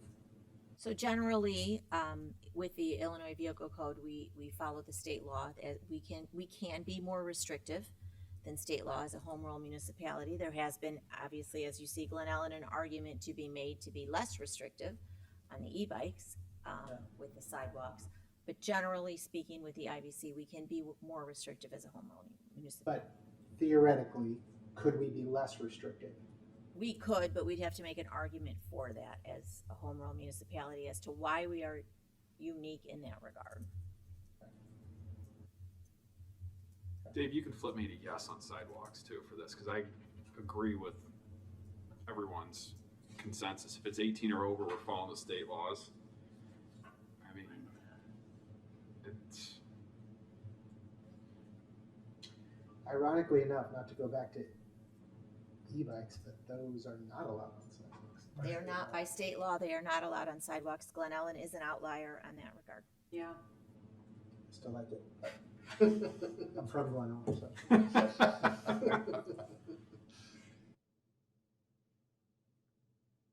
Okay. Mike, Martin, you guys want to throw any initials anywhere, or just let it ride?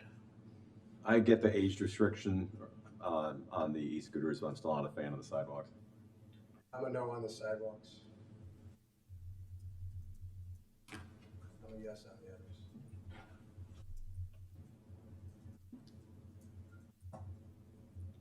Any other e-scooter comments for the moment? I have one more question. Go ahead. Not one more, but another one. Whether it's the e-scooters, or the e-bikes, if we are to authorize these, are these independently or together, do they have to adhere to the rules of the road, or do we create a separate rules of the road for these vehicles, or could we? I think, like, for example, bikes, I think we have some. They do. Bikes have some different rules than an automobile would, correct? Like, I think at Downers Grove, bikes don't have to stop at stop signs, but. No. Only if you're in front of Chief DeVries. I don't know, I thought I saw that in one of our. No, it I says thought they had to- no, in ours it says traffic laws applicable. Yeah. They're just like expected to behave just like a vehicle. Yeah, you're supposed to behave But just like a vehicle. Supposed to, expected, is that the way our ordinances are written? Yeah. I think They so. have it open. That's what Leslie's reading. Oh, you got It says traffic laws applicable. It's consistent with the Illinois Vehicle Code. Perfect, thank you.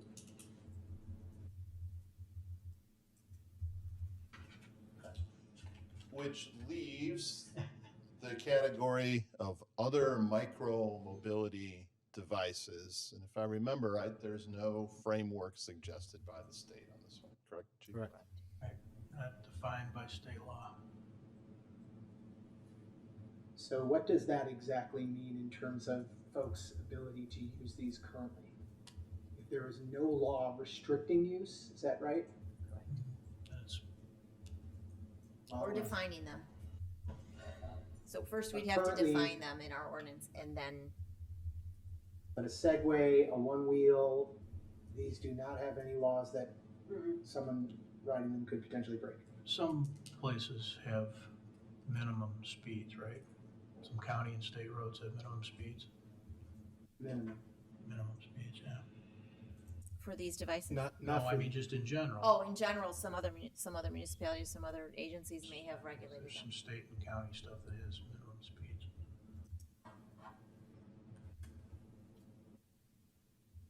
Well, I'll start. I feel similarly like I feel about scooters and like I feel about the bikes. I kind of inclined to want people to have options. And I don't know that these are sufficiently unique from a scooter or a bike in my mind. So Bob, you were saying the same thought process? Yeah. Yes, yes, and Yeah. It's anecdotal, we each have our anecdotes, but my anecdotal, the people that have called me, the stuff I've read, it's young teens doing wheelies on dirt bikes and down sidewalks at, in a group driving 30 miles an hour. I don't think the issue here is some guy going to and from north on his one wheel. I just don't think that's what people are afraid of or what's causing us safety risks. So let me ask, so what happens if we remain silent? Why bother putting a regulation for something that apparently doesn't even need regulated? so this staff member, if we're going to take the steps, and I think we are, and I think we should, have regulations on the books, I'd like to give messages to our community and a clear understanding to our police officers of what the rules are. If we have the opportunity to create some clarity, to allow education and safe use, this staff member at least would encourage that. I think there's another thing too. We have, it's not, under the category of anything can change, I suppose, right? But in our active transportation plan and its integration with the comp plan, we've not super defined, but we've identified the idea of micromobility. And so I don't know why you'd leave that sort of undefined if you're, to Dave's point, if you're in that mode and you're in education mode, and you've got it in your plans as a sort of a called out term, it seems pretty logical that we'd want to add some definition to it. If I could add one thing, I think when I talked about my lens earlier, and maybe this isn't from an enforcement perspective, but when an accident occurs, these regulations would help us determine who was at fault. So if somebody on one of these devices was hit by a car, that we would be left with figuring out how does this relate to the accident, who is at fault, and there's, in some cases could be serious injury, in some cases for the driver could be some liability on their part. This would help us determine if this is on the roadway, who is responsible and what rules were supposed to be followed. So from that perspective, I would also encourage it. And I agree with Bob with the options, but I'm going to go back to the e-scooters. What makes me very comfortable about the e-scooters is the state regulation that we have, specifically about age. So if we're going to start talking about other micro mobility devices, I think we should take an extra step and define the age and bootstrap onto the e-scooter rules and make it just consistent. I think it'll be easier to enforce and deal with.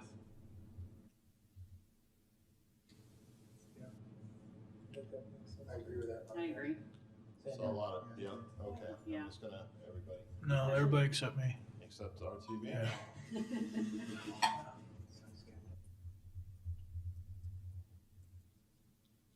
At least for what's out there now, yeah. We can always revisit it if something else comes out. Maybe I want to be clear what I'm agreeing to, that we look at age restrictions Yes, as possible, yes, not yes. that it's Set in stone. Yeah. I think that's fine. Yeah, I think we should look into I any mean, this is a restrictions. conversation for another conversation. Right. It just makes me more comfortable. if we're This talking just about it. allows us to draft an ordinance, and that's really, again, that's the real starting point of the conversation. Right. This is a little bit of direction to get us going. Yeah, with that, I guess clarification, then sure, I'm in. What I was reacting to was Rob saying he wanted to bootstrap on the scooter age requirement. Got it. Anything else? I just want to touch on the non-applicable devices, since that it's 14 if someone's running the show there. You gonna get some definition on the lower right? Yeah, it does. Want to know who these two kids are? They're in trouble. That's the accident that Chief was talking about. Who's Your involved kids there? didn't have to ask Taylor, but it They're just- not on the sidewalk. That's true.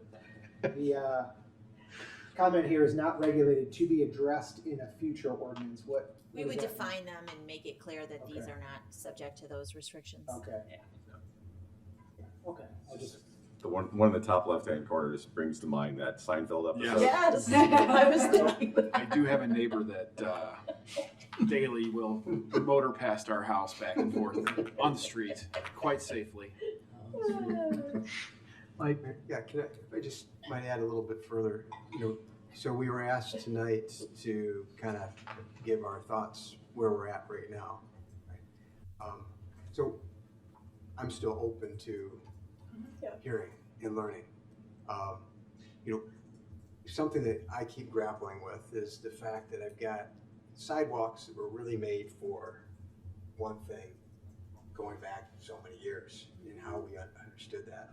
And I've got these streets where I've got cars traveling who knows what speeds, and I've got nothing in between. Right. Yeah.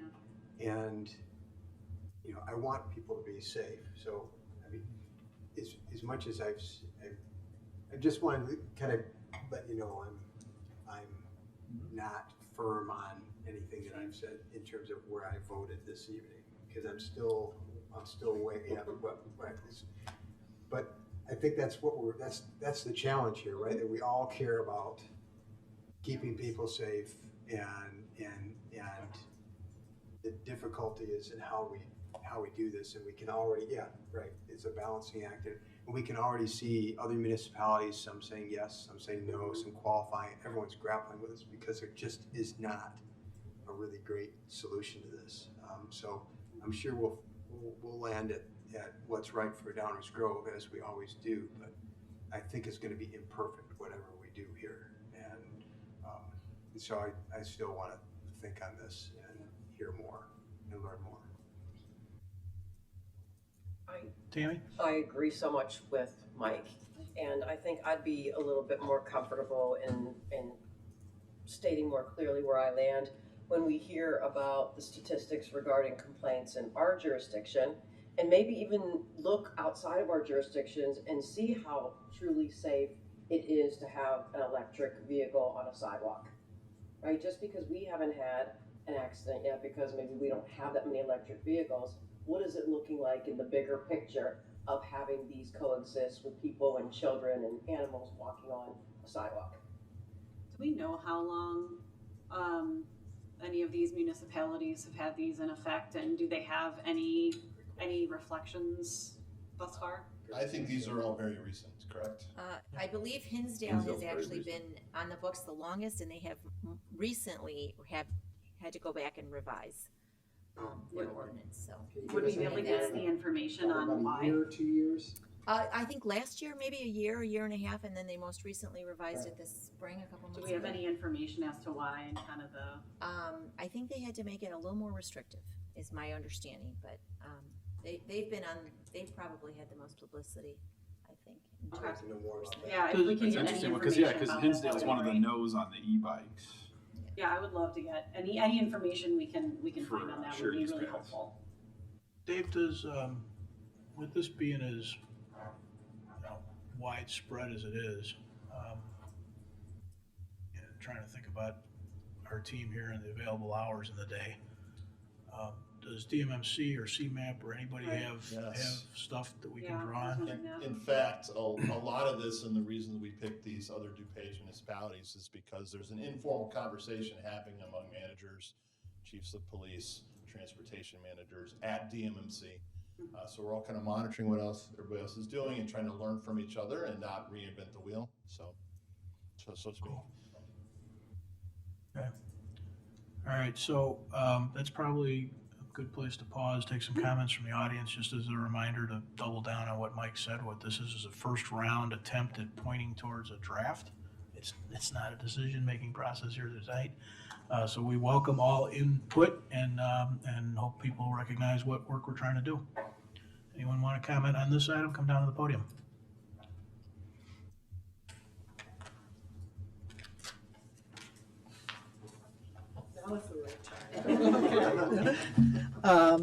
Ann Kimpton, 6900 Meadowcrest, Downers Grove. We back on McCollum Park, so we have a bird's eye view of what's going on there.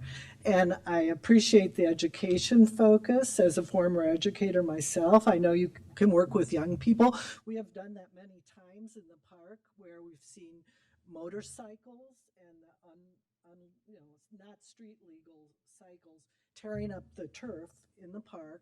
We've gone out to talk to them several times on different occasions. It still hasn't worked. Yesterday, within a 15-minute period on the path, we saw 2 street illegal motorcycles going across the fields again. We saw scooters, e-scooters, which can go very fast on that path, zipping in and out of the pedestrians, and then some very fast e-bikes going, again, people can't hear them, they can't see them necessarily because they're coming up behind, they aren't following the directions on the path. And it's very dangerous because on any given evening in McCollum Park, there can be upwards of 1,000 people there. If you consider pickleball, tennis, spray park, mini golf, basketball court, sand volleyball, baseball, softball, soccer, and just people out walking. And that's another issue too, is we need security there. There needs to be regular patrols through the park where you can educate people on what is acceptable practice on the path. So as far as our views as residents there, regular park users, I would advocate no motorized vehicles on that shared use path just because it's in a high use area. And then again, I think I've covered all the things I want. I think if you're proactive, though, we won't see any dangerous accidents happen here like there have been in other places. And I appreciate your careful consideration of these ordinances. And another thing, too, about the McCollum path is when they widen the path, they put, there's a bike path throughout Downers that connects different areas, and part of that path goes on the east side of McCollum, and that's dangerous because then you're going against the traffic. You can go both ways on that. So I don't think that was thought out. So that might be something you might want to consider with the park district, is how can you maybe have that bike path not go directly through the park on that walking path? Could there be another extension of it, maybe along Main Street there, that would connect that the bike path through Downers Grove? Okay, thank you. Thank you.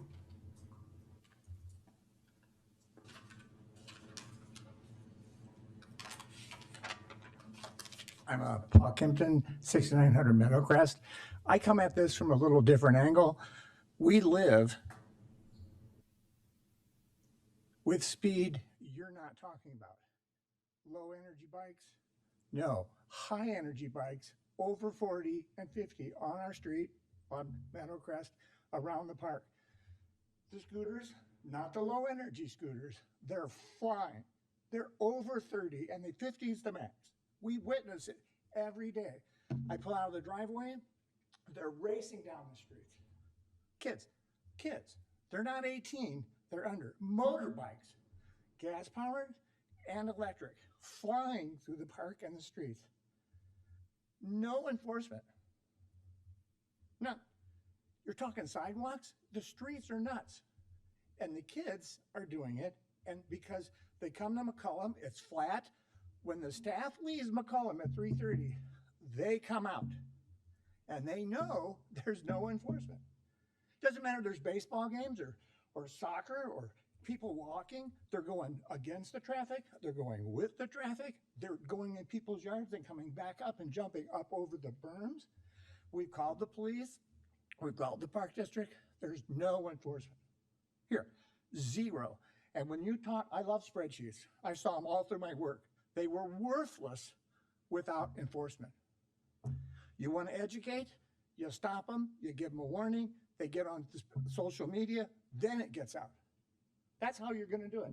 You have to stop them, and then they say to their friends, hey, you know, I got stopped.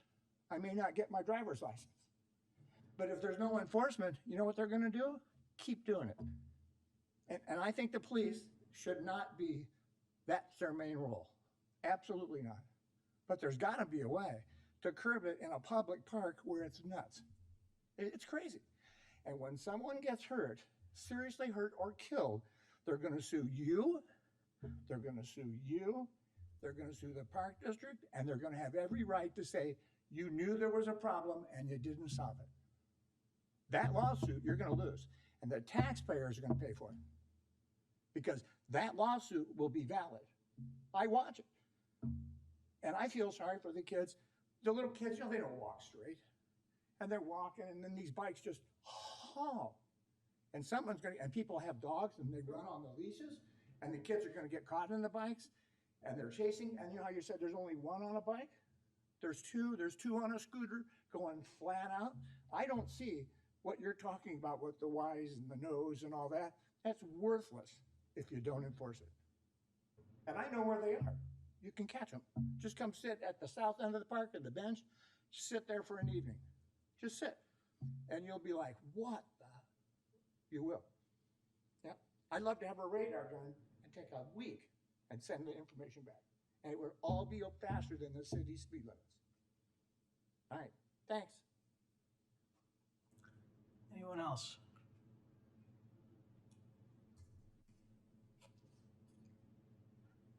Evening. Scott Richards, and I live at Saratoga and Warren. I like to walk.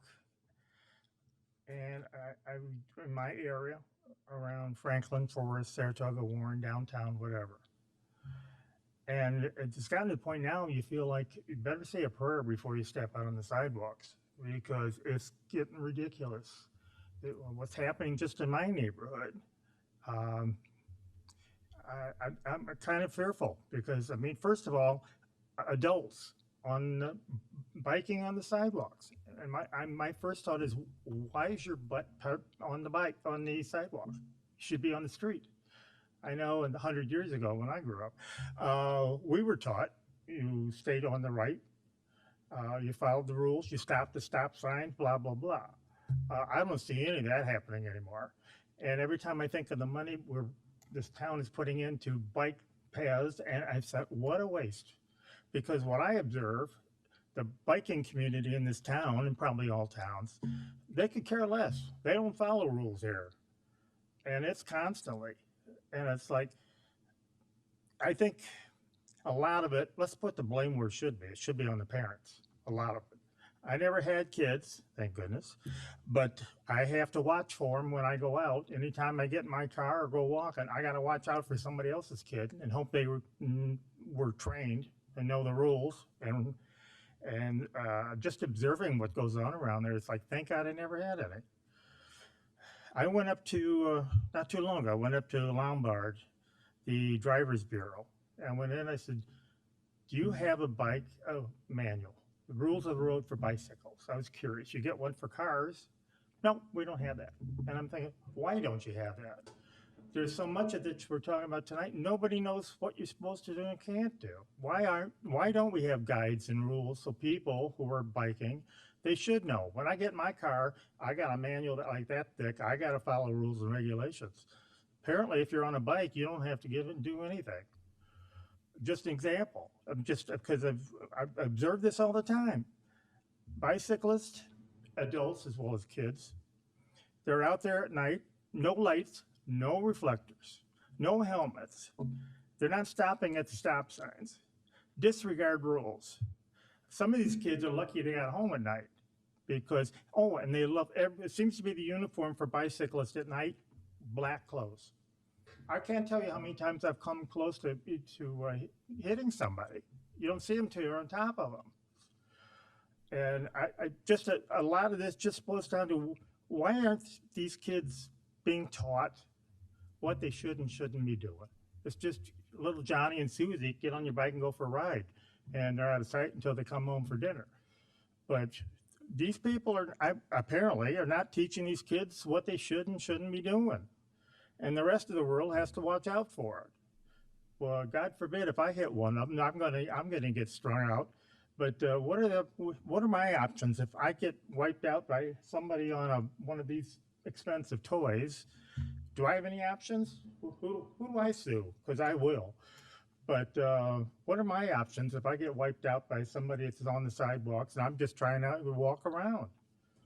And none of these things you talked about tonight, they should not be allowed downtown at all. We've got enough stuff we have to weave and cut through to try to walk downtown anymore. So the last thing we need to have is any of these contraptions being allowed down there. So I don't know. I just, like I say a little prayer when I go walking. Thank you.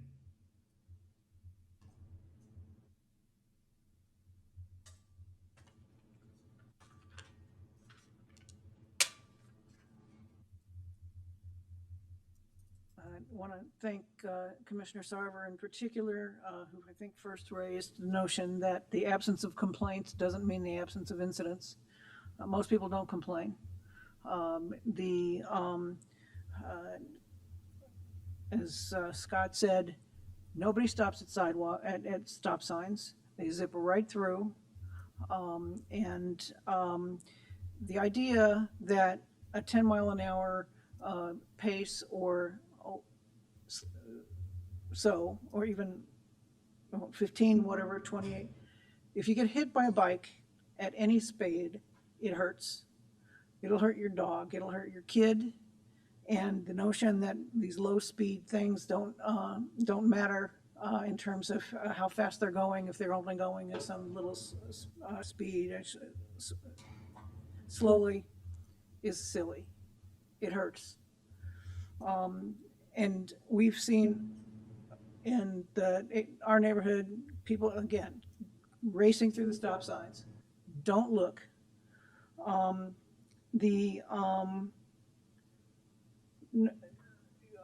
Communities that that have these rules in place and are starting down this path, Hinsdale being one, the village residents are pushing back.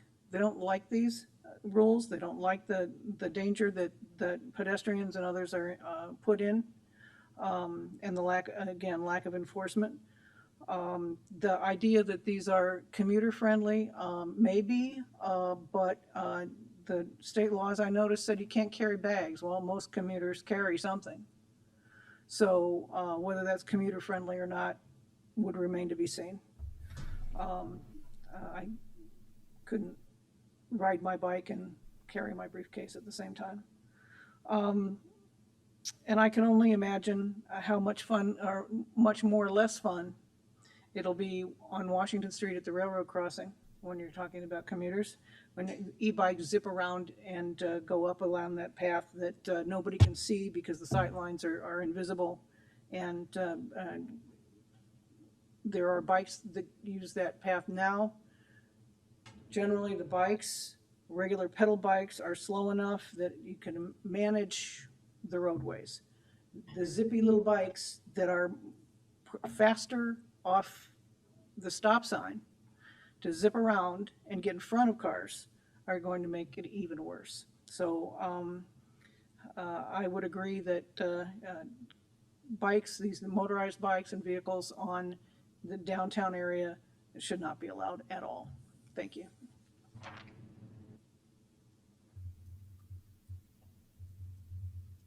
else? Okay. We appreciate all the input that we've gotten via emails in particular, and I'm sure it should keep coming. I do want to talk a little bit, though, about something that Mike started in on. I mentioned early in this conversation what we were trying to do was figure out a set of rules that we thought might create an environment of expectations. It was a really deliberate choice of words. I'm going to go out on a limb here. I'm going to bet most people in this room have a driver's license. I'm going to bet most people in this room have sped, rolled, stopped, or not signaled. And yet, there's rules. Yet, there's police for that. We are going to do our best to try and take the village residents' expectations and match them up with village ordinances. But if you think that's going to make it so you never see a 14-year-old popping wheelies on a dirt bike, I think there's a real expectation problem. Remember, those are not illegal. Those are not legal today. Most of what we're hearing about and most of what we're seeing are not legal today. They're not legal in Hinsdale. They're not legal here. They're not legal in Springfield. Neither is roll stopping at Washington in the tracks. Neither is going 35 down Prairie.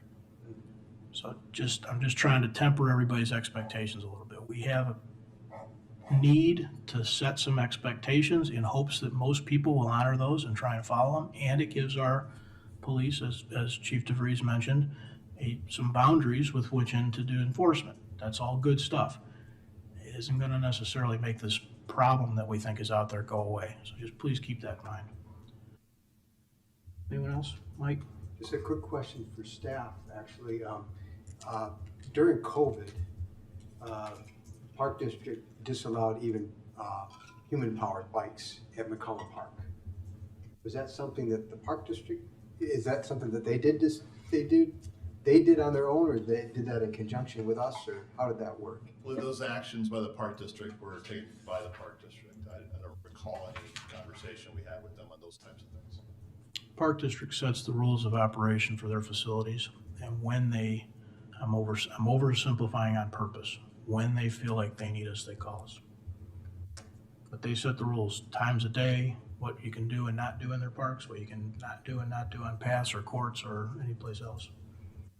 So our regulations regarding a shared use path would supersede whatever the Park District put in place, or no? No, they govern their parks.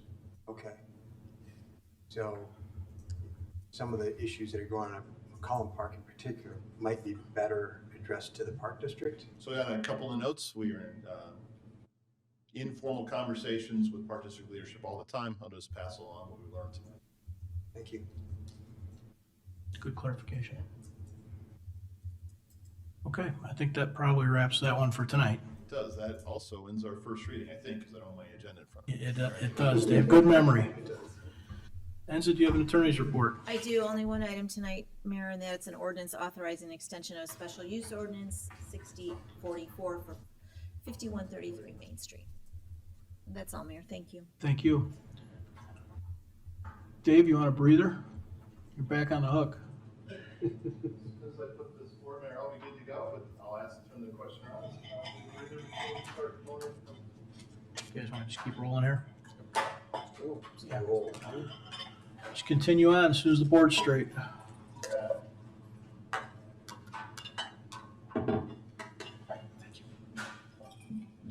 This is our continuing discussion of the 2025 to 2027 long-range plan. Just as a brief reminder, our long-range planning process combines the best elements of strategic planning with financial planning to make sure that we make strategic decisions with our financial position in mind. Over the last couple of meetings, the council has confirmed our strategic goals and has been working very diligently on addressing 5 key issues that were raised. Concerns about general fund sustainability, i.e. expenses, revenues not keeping pace with expenses.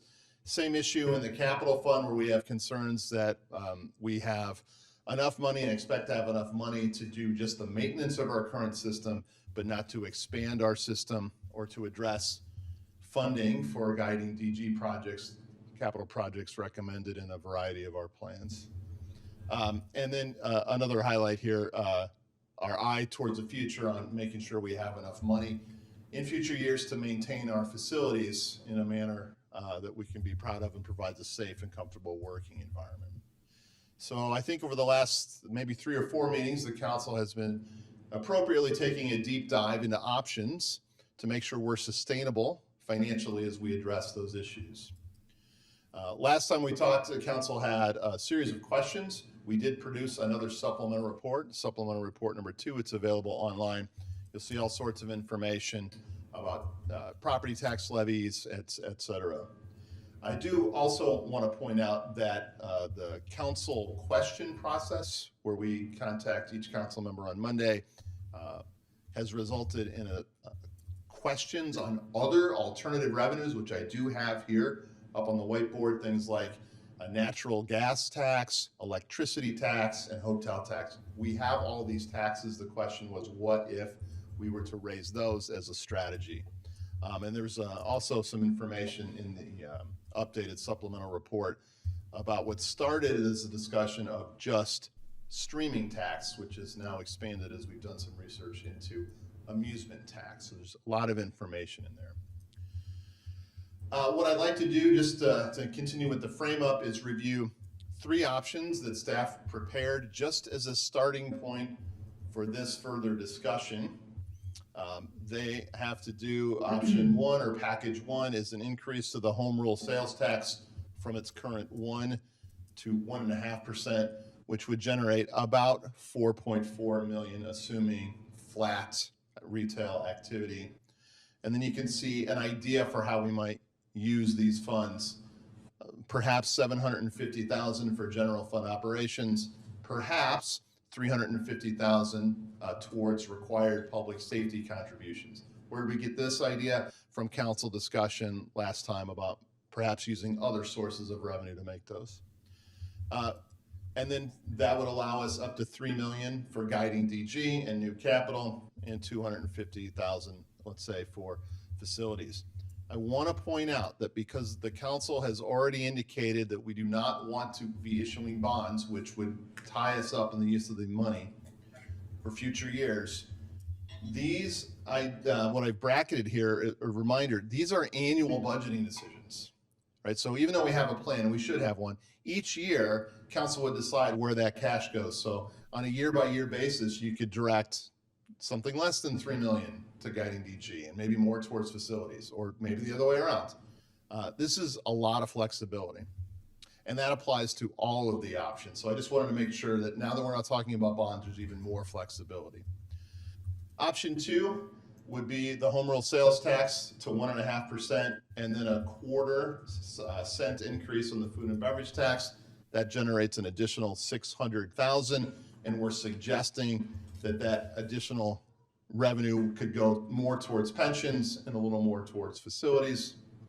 And then finally, option 3, same basis, home rule sales tax to 1.5, and then a half-cent increase in the food and bev.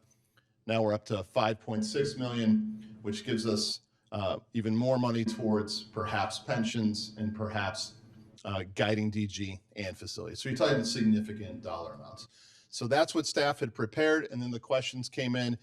Please do look at your council questions to see what else is available in terms of raising our natural gas tax. Perhaps every half cent, there's $133,000 available. Electricity gets a little complicated with this thing called a block rate, but there is some opportunity here, perhaps measured in hundreds of thousands. And then hotel tax is a locally administered tax, which could also be measured in hundreds of thousands of dollars. So with that, we're hopeful that the council can move towards the makings of a plan. But again, we want to be responsive to the council, and we want to move at the council's pace. Hope that intro helped. Mayor, I'll turn it back to you. Thanks for the recap, Dave. Be good to try and make some progress towards kind of decision-making. Anybody want to sort of start? Leslie? Yep. I have some thoughts. To be blunt, I'm interested in option 3. I really think that this is the area where we can hopefully get the most with the least impact on people's pocketbooks. Again, we're talking about increasing each tax by 50 cents per $100 for anybody who is purchasing something either through sales tax or food and beverage. And again, it's spread out through whoever is buying things or eating in town. It's not necessarily even only residents. I know that some of us, either one-on-one or just in conversations with residents, have talked about potentially at some point increasing some of the numbers for either ops or pensions, and I would love to do that one day. In terms of ops, even just maybe adding sidewalks. You know, we've talked about adding sidewalks in some other areas or improving on some areas. I would love to have those conversations, and I hope we'll talk about that during some priority action items.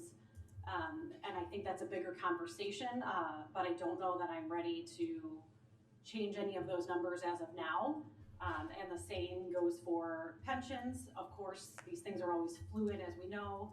We get updates throughout the year, but I'm pretty comfortable with where things are in number 3 and all of the breakdowns. In terms of the amusements, finding out that it's not just streaming services, that unfortunately it would mean taxing essentially everything that under the sun that is amusement. So that includes things, let me know if I'm wrong, anything from bowling to, anything like that. Knowing that it's not just streaming, I'm not comfortable taking that on right at this moment. I would be open to having a conversation about hotel taxes. But right now, I'm not interested in natural gas, electricity, or EAV. I really wish we would have had these conversations 2 years ago when things were maybe slightly different. I do think it is a good idea to reevaluate these things every couple of years. Realistically, as we have expectations for more services and our community is asking for more, and we know that we are a service organization and the cost of doing business is always going to rise. We have to figure out how to do that in a responsible way. We're kind of at a unique point in this year where we are looking at some pretty drastic cuts for a lot of our most vulnerable populations, especially today. And so I am incredibly uncomfortable with enacting anything that is going to hit folks, especially with regard to things like natural gas and electricity. Even though I know it is a small amount, I just cannot in good conscience, knowing how difficult this economy could be for folks, I'm not comfortable increasing any of those this year. I think we need to hold off on that until we have a little bit more stability in our economy. So I am in favor of 3. That is much more discretionary income. I think it is wholly reasonable to try and get as much as we can from those 2. I think we can increase them both by 0.5%. Again, 50 cents on $100 is completely reasonable. I don't think most people are going to notice that when they have a $100 bill that they're paying 50 cents more. And so that's where I'm at. Thank you. Thank you. Anyone else? Tammy? Thank you, Mayor. I'm also supportive of option number 3, and I'm also open to raising the hotel operations tax, and I'm also open to more discussion about the real estate transfer tax stamps. And I 100% agree with Leslie with the no increase of gas or electricity taxes, because in addition to that, hitting the people that are most vulnerable, I think an argument can be made that a lot of people in vulnerable positions also live in houses that aren't as efficient when it comes to heating and cooling, and they will bear the brunt of a tax like that, even if it looks minuscule to other people. And so I think the only thing I differ on is I'm definitely open to the real estate transfer tax step, because I think a lot of people don't understand what that looks like, and I think it is something that's more beneficial for us and people moving into our community as opposed to people moving out. So I think it's something that could be explored further.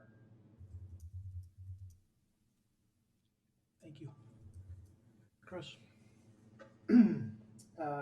Yeah, so I have a lot. I'm going to try to chunk it into the things that we're talking about here. I want to address the electricity and the natural gas first. It's important to note that this rate has not been raised for 22 years.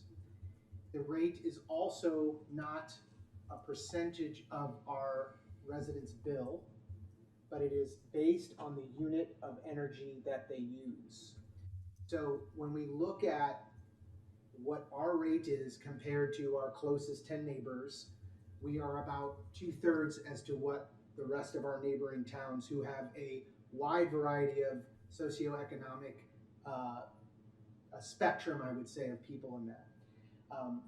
If we were to just go to the Glen Ellen model, which is almost what you portrayed out, or to go to the max, let's do the max because that's the math you put in the thing.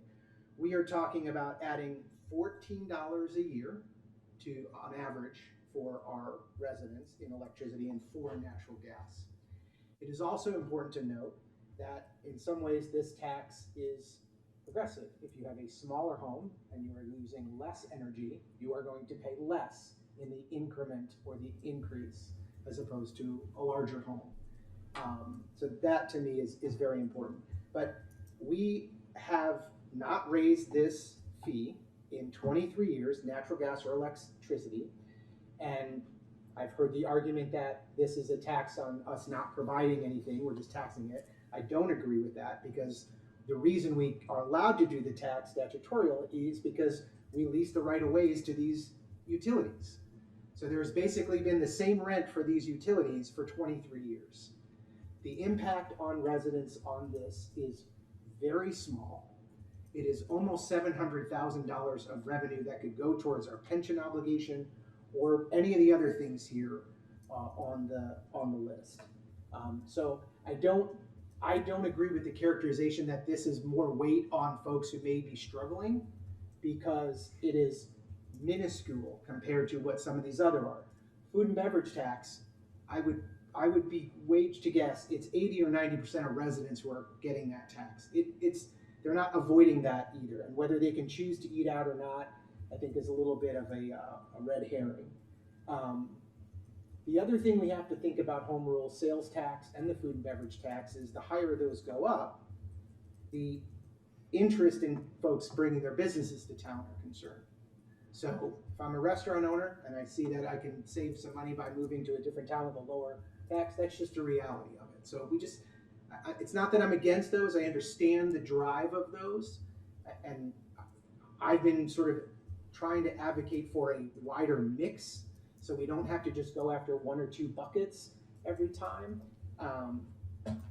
But hotel occupancy, the same thing. We are in the lowest in the area for our occupancy tax on hotels. It would likely add $3 to a room. That is by far and away one that impacts our residents the least. So I understand that, but I just don't agree with, the reason that I support the natural gas is, and electricity increases is because the impact is so low. It does have a progressive take to it, and it is something we likely should have been doing for many, many years, looking at that. So those are as it pertains to the amusement tax, one of the clarifying things in the council questions was that we do not have to apply that tax across the board based on the amusement. So if we were concerned about bowling or movies, we can make a decision to charge 0.25% or a nickel a ticket and apply differently on the streaming. Now, I understand the streaming comes with a little more, probably much more management, maintenance, or administration, I guess is the word I'm looking for. But purely from a characteristic standpoint, I think even if we included some of these in there, the percentage of the increase that is solely directly 100% residents is less than 12, meaning the majority of the taxes that we would be gaining incrementally would be on things that it sounds like everybody's interested because they tend to be applied to people who come from out of town or pay out of town. But I think to ignore those or to push those aside or not put those in the mix now is just another missed opportunity. And so I absolutely support raising those. I absolutely support on all three of those. As it pertains to HRST and food and beverage, I think I would just want to hold back my thing to hear what my other commissioners have to say. Because if that's the only buckets we're pulling from, then it may change my position there. Any thoughts on sort of just heard your comments there, Yeah. but range of total dollar amounts you're trying to hit, just so I could understand a little better? Are we trying to move more towards these increments, or any insight you have on that? If it's premature, that's okay. I mean, to me, I don't know. I guess I've maybe focused less on the buckets that they need to go into and what we need to generate, and more on what we've left on the table for so many years, and with the pension and our facilities upkeep and the guiding DG work and all these things that are coming, and the 20% cost increase that we see as projects that we talked about a year ago are now pricing in it. Like, I'm just concerned that there is more that we need. And Leslie made a great point that the reliance on state and federal, and I think even Bob shared it in an email to us about maybe looking less to them as for that kind of support. I think this kind of starts to move us in a direction where we have a little more spread revenue base in a way that lets us be more sustainable. The real estate, I'll just address it because Commissioner Sarver brought it up. I mean, sure, I think the likelihood of that passing referendum is almost zero, and that's the requirement. So I understand the concept of it, and it seems to make sense, but to me, it seems like a swimming up a big stream. So I'll stop there. I'll tag on here. So absolutely, I think the transfer tax stamp is, I mean, it's 2 years out, I think is what we heard. If we want to propose it, pass it, and I don't think it's going to go to referendum. The hotel tax, I think, is really interesting, because I think my goal here is to see us spread this out as far as we can. And my concern is with number 3 is, if we do number 3, does that put us at the top of all of our neighbors if we're combining our home rule sales tax and our food and beverage? Are we over everyone? I'd have to double check some of the comparatives that we're in. I think supplemental report number 1, it's certainly moving us towards the top, if not at the top. Yeah, I can't Food and remember. beverage, we would be towards the top for sure. Yeah. Home rule sales tax, pretty middle top. Yeah, so I mean, if we're pushing those that much this quick, are we starting to actually, lose businesses, or businesses are concerned about even coming here? I prefer home rule sales tax and food and beverage to real estate taxes or any of those.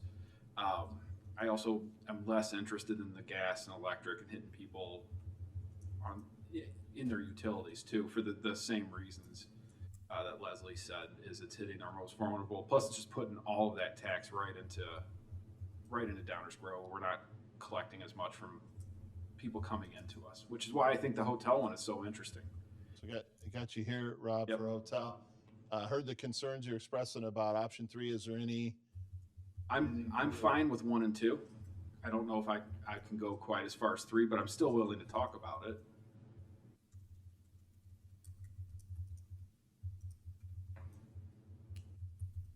Go ahead, Mark. Thank you, Mayor.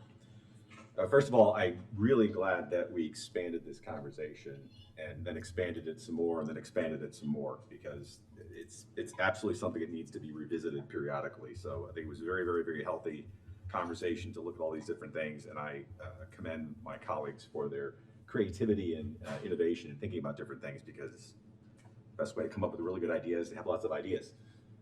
So I appreciate that very much. And I also think it's very helpful and educational for the community as well. So bonus to that. That being said, nobody likes to talk about increasing taxes ever. I think every one of us will say that, but there are things that we need to do, and there's things we have to do, and then there's things we want to do. And that's kind of where I'm at, is that what do we need to do, and what do we want to do? I know we're talking about 1, 2, and 3. I was actually at 0.5. And I was reluctantly in support of 1 because of the concern, which is a valid concern, about issuing debt instruments in the current environment. And I think pretty much everyone has said, and our financial advisors have said, that there's a concern about issuing bonds due to the current economic uncertainty right now, which leads me to sort of an overall thought here is that if there's a perception of significant economic uncertainty right now that's putting pause on our willingness to issue debt and issue bonds, then I think we also have to have that same pause with some of the things that we might want to do and putting shovels in the ground. Not that we won't do it, just like we won't never issue bonds again. But if there's a current reluctance to say, well, let's maybe wait a bit and see how things go. No different than you budget at home. There are things you have to do. There are things, yeah, I'd really like to put in that jacuzzi this year, but we're just gonna have to wait and see. So I'm not as anxious to go find everything we possibly can. I do appreciate the spreading out issue. I think that's an important thing to do where we can. But I'm also maybe not as ambitious to go get as much as we can from as many places or pick as many fruit from as many trees in order to make the best fruit salad that we can. Maybe we need to have a little bit more pause in that regard. Not forever, but for now. And I think a number of us have said that in different ways. So where I'm at is, like I said, I was at 0.5. I can support 1. I'm not crazy about 2, but I might be, I think I've said this before, I might get to a point where I can support what I would call 1.5. Or no, I'm sorry, 2 would be what I'm talking about, excuse me, because that's the 0.25% increase, not the 50% increase, or the 0.5% increase. Okay, just to be clear, I could be convinced to support 2, but where I'm really at is 1. For a lot of the reasons that people already said. The home rule sales tax and the food and beverage tax are largely consumption taxes. There's a good chunk of them that are paid for by folks outside of the community. I am concerned about taking the food and beverage tax too high, which is why I'm not interested in 3, but 2 I could probably live with. Streaming, if there were a way to thread that needle somehow, I'd still be open to considering it, but I'm not seeing that right now. But that doesn't mean we can't continue to have a conversation about it, but for purposes of coming up with a plan and a direction moving forward, that's probably not on the table. The other, and I understand all your comments, Commissioner Gilmartin and whatnot, but it sort of goes with the philosophy I mentioned before, is the things that hit people just for living in their homes. Largely, I'm not comfortable with pursuing those at this point in time. The hotel motel tax, and thank you for bringing that up, because that is something to be considered. Mike, I'm willing to consider that, although, if memory serves right, what we usually have done in the past when looking at the hotel motel tax increases, we've consulted with the Downers Grove Economic Development Corporation and our hoteliers in particular, because I would like to hear from them what the impact might be in their business. And it may not be the case anymore, but I just don't know. But I know that this conversation in the past has brought out some expression of opinion, shall we say, from that segment of our business community. So I would just like to hear sort of their take on it, and not a knee-jerk, well, of course we don't want you to do it because it makes us more competitive, but really, what kind of an impact might an increase and how much of an increase have on our hotels? It's just more information I would need to know before thinking about that any further. So I guess where that leaves me is yes for 1, maybe 2.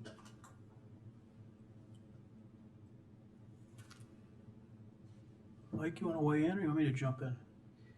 Actually like to hear, because I appreciate the historical perspective that Commissioner Tully brought, and I actually would like to hear what you have to say too. So I'm focused on a couple of things. One is the flexibility comment that you made, Dave. All of my comments that are about to come are kind of couched in the idea that those 4 uses, ops, pensions, guiding DG, and facilities, are general concepts about where we might put stuff in rough orders of magnitude. I kind of agree. kind of agree. Leslie took the words out of my mouth on some of that there might be other needs that are a little bit more basic that might chip into that some.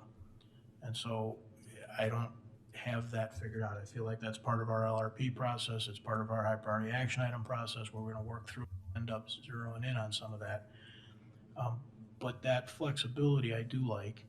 The fact that we're talking about some of it being at any level, some of it being likely headed towards a pension smoothing kind of environment, is really appealing. I think that in my mind, the option 3 up there is one that I could get behind, because it gives us the most flexibility, and I would welcome input from EDC on any of these things, certainly. But I tend to share Leslie's thoughts on the difference between 1 and 1.5 on purchased goods, or 1.5 and 2, that's likely de minimis and probably not driving consumer behavior. Restaurateurs are not paying that tax. So when a restaurateur has to decide to move here, it's probably going to have a lot more to do with what they think the market is and what rent they can get than it is 50 cents on $100. But as we continue this process, Dave, I think one of the things I'd like is some EDC commentary, and I think we should sort of officially ask for that.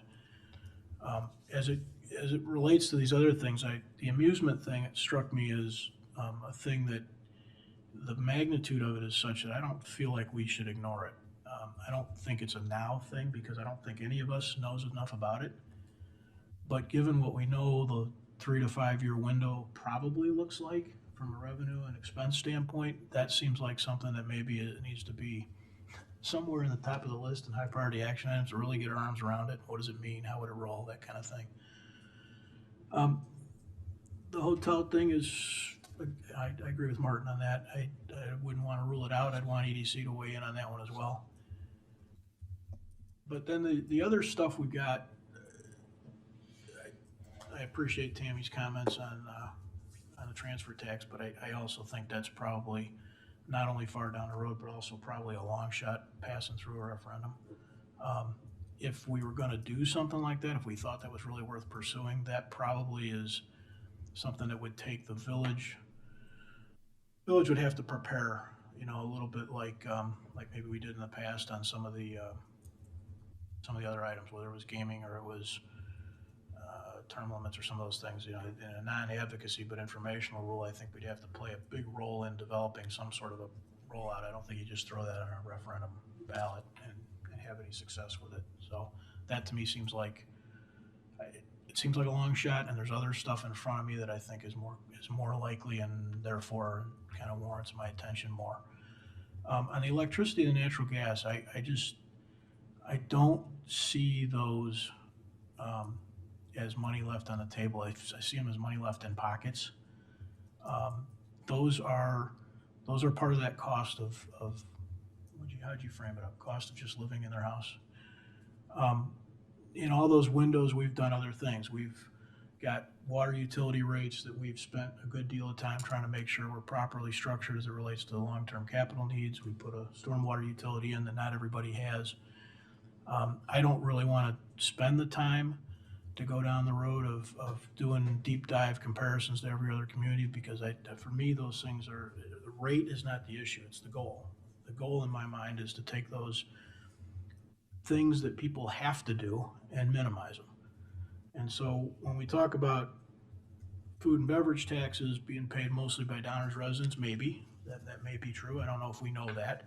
But we know some portion of that, some portion of the sales tax, some portion of the hotel tax are paid by others. So that's on the outset a good thing.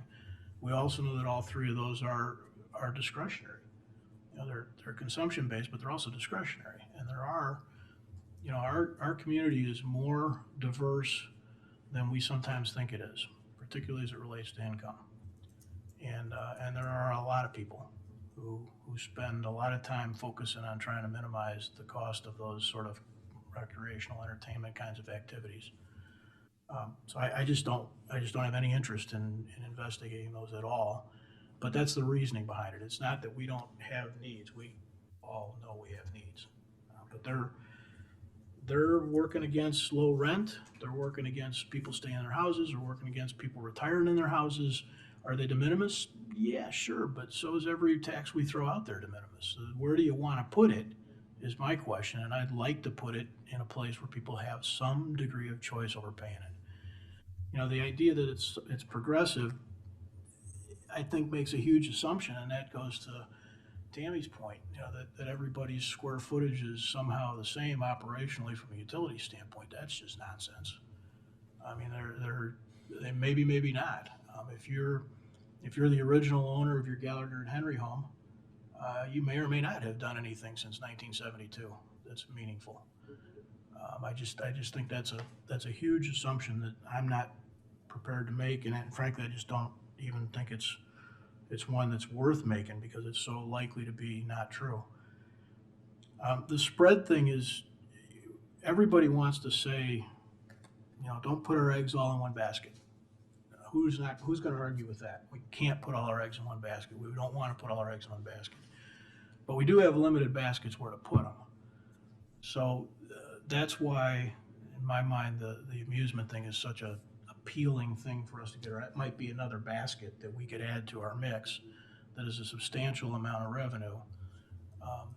I agree with that concept, but there's a couple baskets I'd like to avoid, which is all those ones that people have to deal with every month. So I don't know if that's enough information, Dave, for you to write my initials by places, but Yeah, I got a couple of RTBs here on some concepts and also on option 3. Yeah, I think we captured it. Mike, Yes. need your 2 cents on this, Yes. or $10. We'd like to get $10 out of you. $0.25%. Yeah, so, all right, I'll start by kind of playing the way everyone's been playing here, and that, yes to amusement. I'd have to look at that some more, and I agree with what's been said. Hotel, like the idea of getting input from EDC on that. Electricity and gas, those are, I mean, we've been collecting 1.5 cents, right? Is that what I'm seeing there? 1.5, as Chris was saying, per therm, I think is. Per therm, yeah. So, so the value of 1.5 cents, you know, over the last 22 years is less. And the amount of natural gas and electricity, you know, thanks to higher efficiency equipment, LED bulbs, whatever. I mean, I'm assuming this has been a declining revenue source. Is that fair? Yeah. Yep. So I think it does make sense to take a peek at those two things.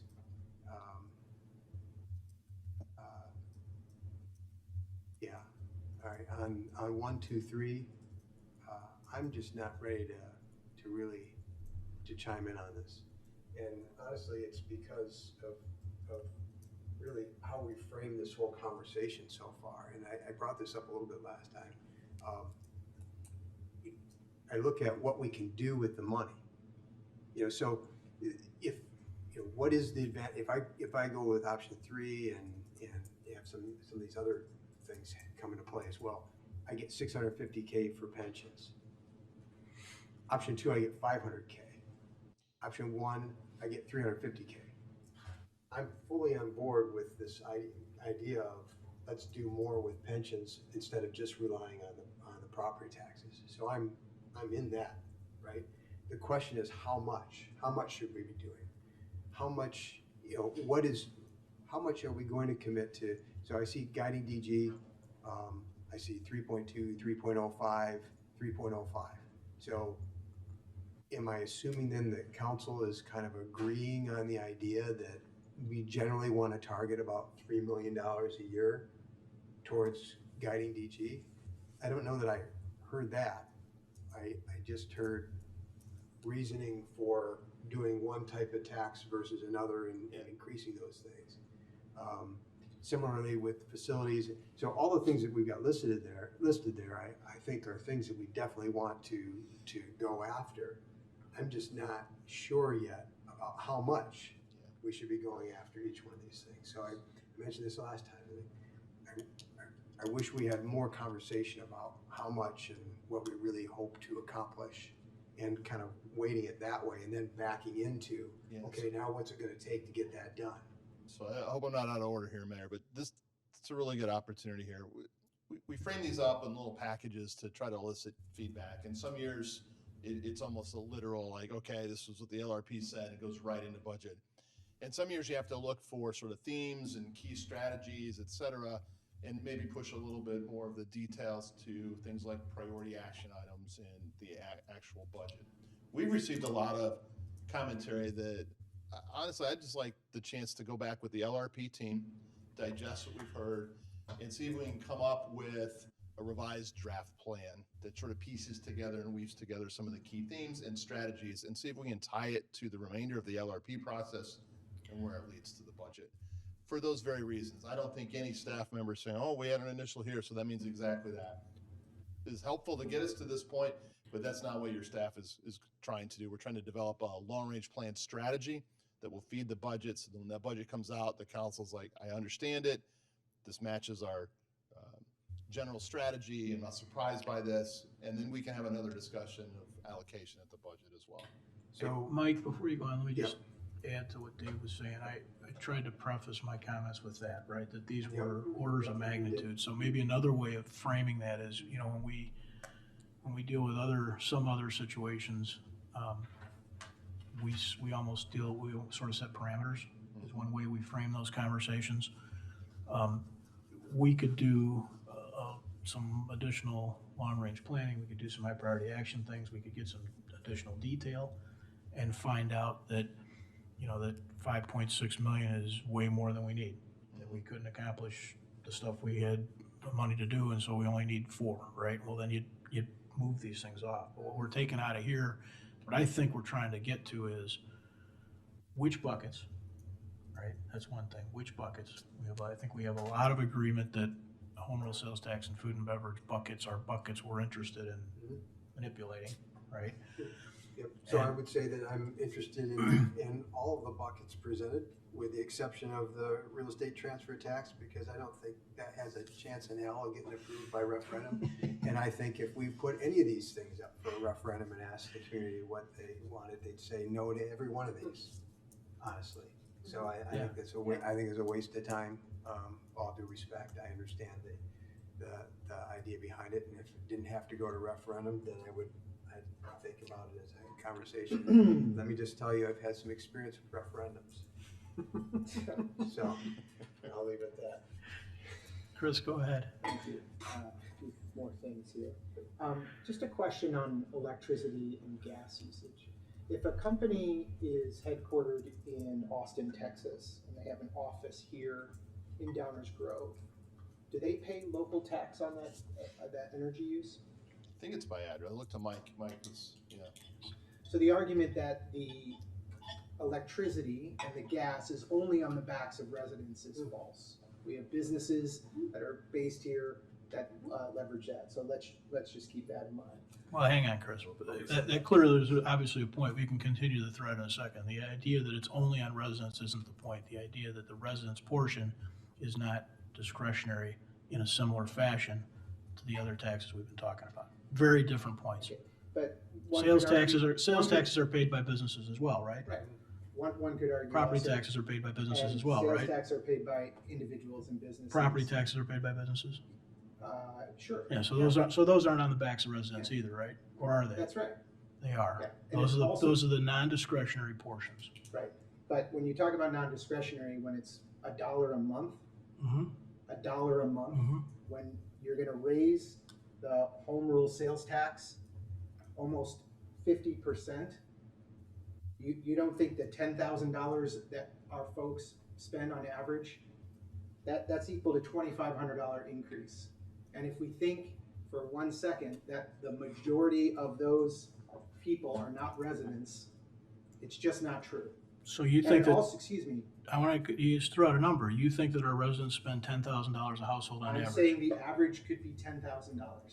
Make it $5,000. Make it $2,000. I bet there's residents who aren't spending $1,000 a year eating out. $1,000 in retail sales tax is not unreasonable. That's more on the backs of residents than what the increase in natural gas or electricity would do. We have not raised those rates in 22 years. And this idea that it is only based on consumption driven is just, it's a falsehood. Consumption can also be energy. And our environmental sustainability plan, looking to ways to reduce energy, one way is to make it more difficult. I think this idea that we are somehow saving our residents $14 a year is somehow making a difference in their budgets versus what we're looking to tack on in food and beverage and home rule sales tax. I think it's just a philosophy that I clearly don't agree with. And this idea of what we have to fund, we have pensions. We were talking about going to bonds to fund our pensions last time. We all don't want to do that. Those pensions aren't going away. So yes, we are leaving this money on the table for the well-deserved pensions of our officers and our firefighters. So we can put all the eggs in that basket. I just think this is a huge missed opportunity in a way that will have almost no impact. In fact, one of the things I looked at is what price point does it take, percentage increase, to move folks in an energy environment? In other words, if energy goes up a certain amount, which it has, where does it sort of hit people's budget? It's about 8 to 13% based on the research I've done. What this would do, it add about 0.8% of an increase on that.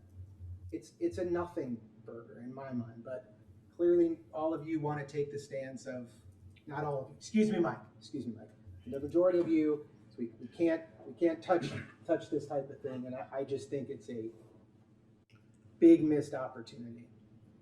$700,000 a year. That is what our pension would cover our pension obligation moving forward. So let's, I guess, continue to talk about raising food and beverage. Well, we're talking about everything right now, and we're not settling anything right now. Yeah. So your input is, as flawed as I might think it is still welcome for the team. But let's also not put everything in one sort of set of words that we want to use. Some people have used consumption, others have used discretionary. There's a big difference between the two. What's the difference? Discretionary was something you make a choice about, which is what a food and beverage tax or a retail sales tax is. A utility bill is not something you make a choice about. That's not consumption. That's what I'm saying, is they're different. Some people, I am using the word discretionary. You are using the word consumption. They are different words. I'm using those to describe the same things. And they're Food not. Beverage. They're not the same thing. Okay, when you pay sales tax, that's not a consumption purchase? But it's a discretionary purchase. Okay. Hang on, one other thing here. The important thing, I think one of the important things, and obviously some take issue with this because there is or isn't, outside folks paying the tax or not, and whether that's a big number or a small number or not. The burden of pensions is one we are going to carry one way or another. And so what I subscribe to as being a good process forward in that is to try as long as possible to carry that in a way that has some chance of being paid by somebody outside of the village and has some degree of discretionary component to making the payment. That is not a forever tax. That is not a forever situation. I can't, is it 30 or 40? I can't remember what the date is. There's a looming deadline. One of the reasons we have the increases we have is to get to a point where we are current funded. And at that point, all the math changes. At that point, you're only talking about new liability coverages in the future. So it is the reason the bonding thing was brought up is because it is a discrete amount with a discrete deadline. Now, the amount changes based on fund performance, yes, but it's in a very narrow band. There is a point at which point the state has required us to reach a certain funding level. That is a known fixed time and fixed amount. That lends itself to financing discussions. We all agreed, and I think everybody's on the same page, we don't want to do that now, probably in the the next 18 months. But that's why it was discussed. It wasn't because somehow it was different or thought through a different lens. It was simply that the fixed amounts and the fixed dates lended to asking that question. But it's a burden that we're all going to take and we're all going to carry on and we're going to pay no matter what. And so the question just is, where do we want to get it? And that's the conversation we're having tonight. You see it differently than I do. I think characterizing it is important too. I agree. You want to jump in? Go ahead, Leslie. So I find myself, I think, Kick me or something. yeah, 'cause I don't- in between the both of you, because this is something that I hope if we don't do it now, we will revisit mid LRP, so next year. Because we are on the lower end of it, looking at some other municipalities that we often compare ourselves to, realistically, we are on the lower end.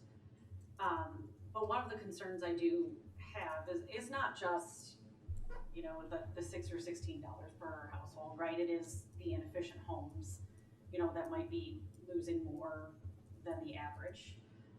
It's also potentially the rental properties of, if costs go up, then you might have a landlord who might decide, well, if this is gonna go up for my property, I might just jack up the rental properties. And obviously, affordable housing, I'm sure everybody is not surprised by this, is something that I hopefully plan to bring up in our priority action items.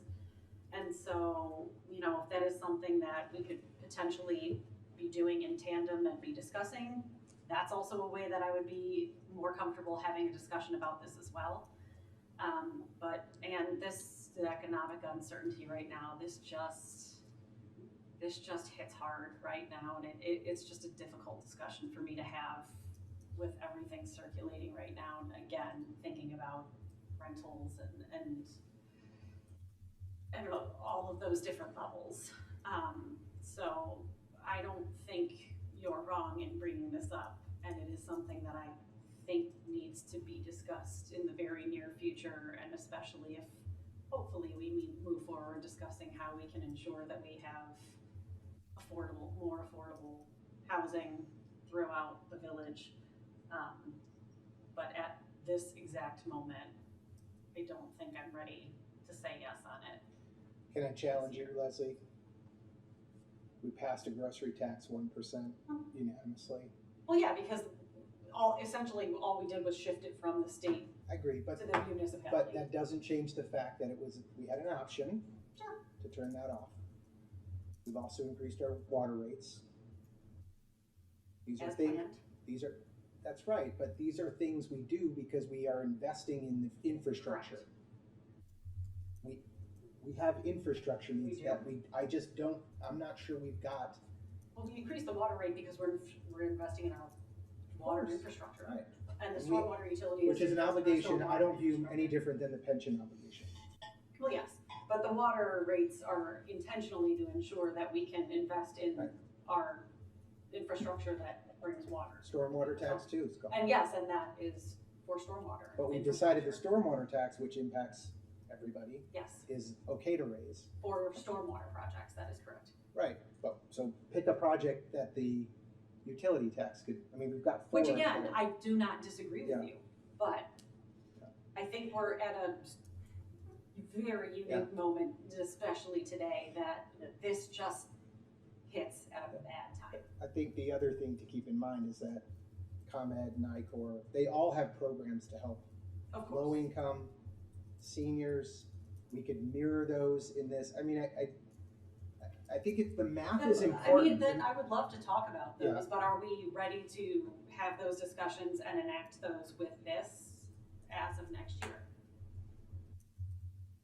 I think I am. If so, then I'd be absolutely willing to talk about it. If we can come up with something that we think, we could make it a little bit easier for folks who are a little bit more vulnerable, then yes, then I am absolutely open to talking about this. I just think we need to be careful about things like food and beverage being tossed out that like a lot of people from out of town.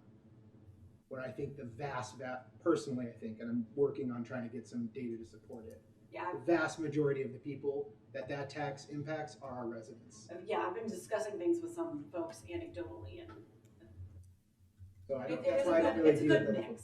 It's a good mix according to some folks that I've been having conversations with. What's a good mix And though? so during the week, lunch times Yeah. tends to be a lot more residents, and as you get towards the evenings, the Thursdays through Sundays, it gets to be a lot more out of town folks, is what I have heard anecdotally, but again, these are anecdotal conversations The that I've had. anecdote is helpful. The point is, it's some percentage, business owners, it's yeah. some percentage of non-residents that are Right. paying the tab. Maybe it's 5%, maybe it's 50%, it's some percentage of non-residents picking up the tab. But those are the conversations that I've been having, and I've Some been percent having of these discussions. non-residents paying electricity and gas. But coming back to that, if we can figure something out where we could potentially have some carve-outs for folks who are really vulnerable, then I would be more open to it. It's our purview, we're home. But I'd also be We can apply concerned, whatever we again, want. about those, rental and whatnot issues. So I'm not sure how we would be able to address that. Leslie, you made a comment, you said I think you said something like we were lower than many others. We are. What- I'm what kind of were you- looking at what some were of you these. looking at? Oh, I'm looking at some of the other municipalities' websites. I actually have a table, On these- Mayor.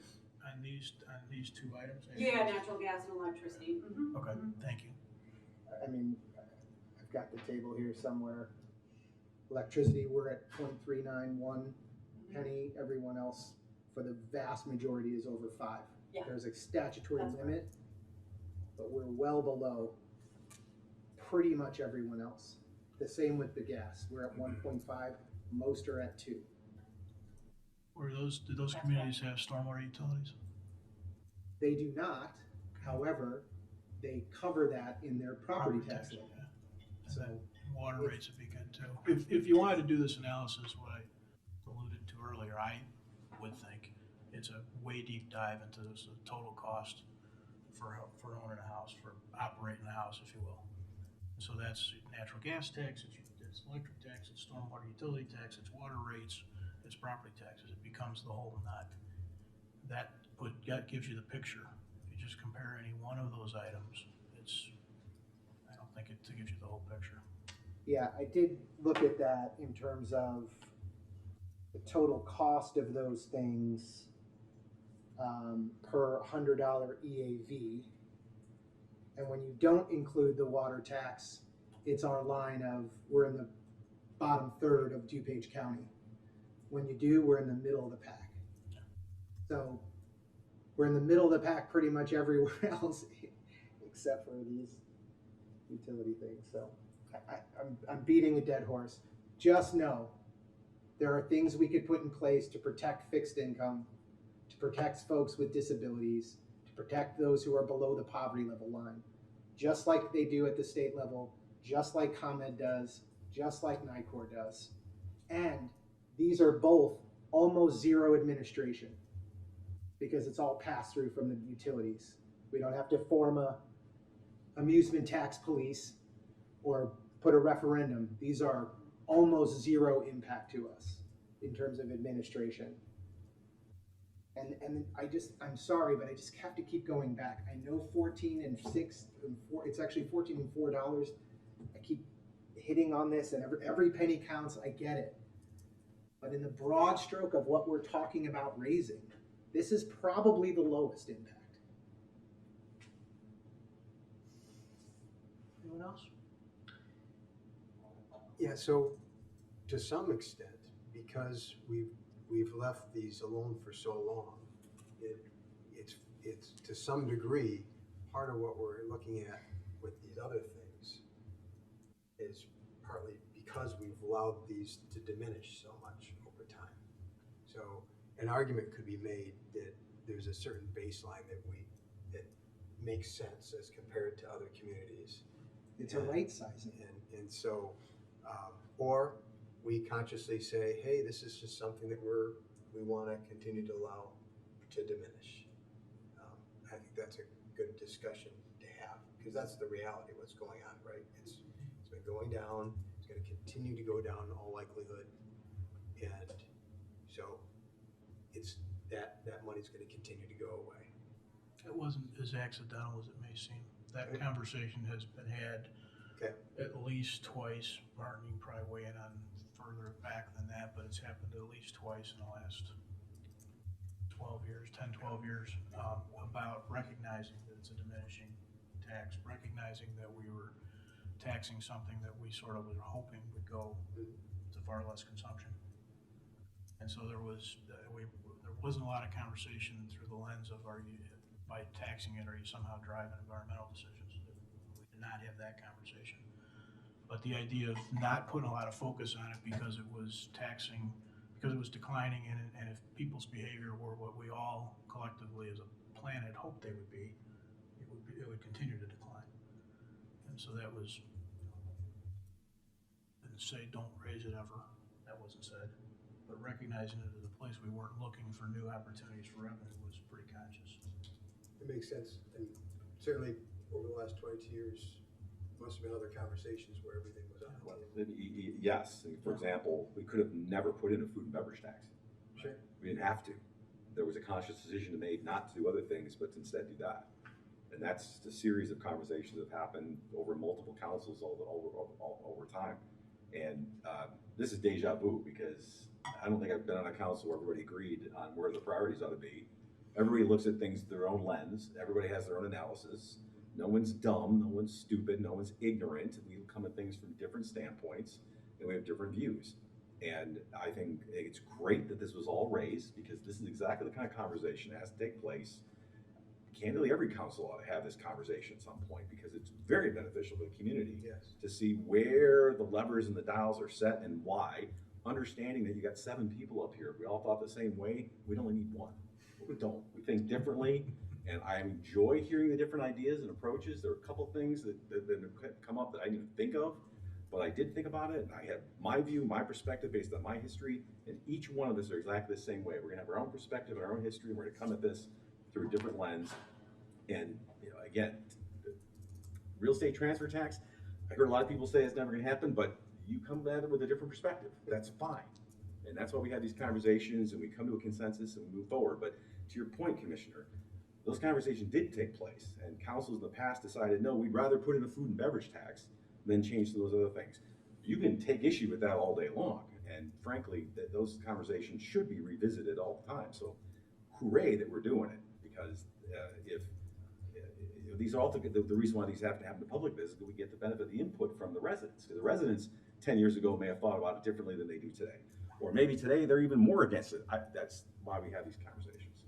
But one thing I just want to make clear is that we originally talked about issuing bonds. It was for capital projects. And it was at that point in time, we decided, well, we're not so crazy about taking on debt for capital projects.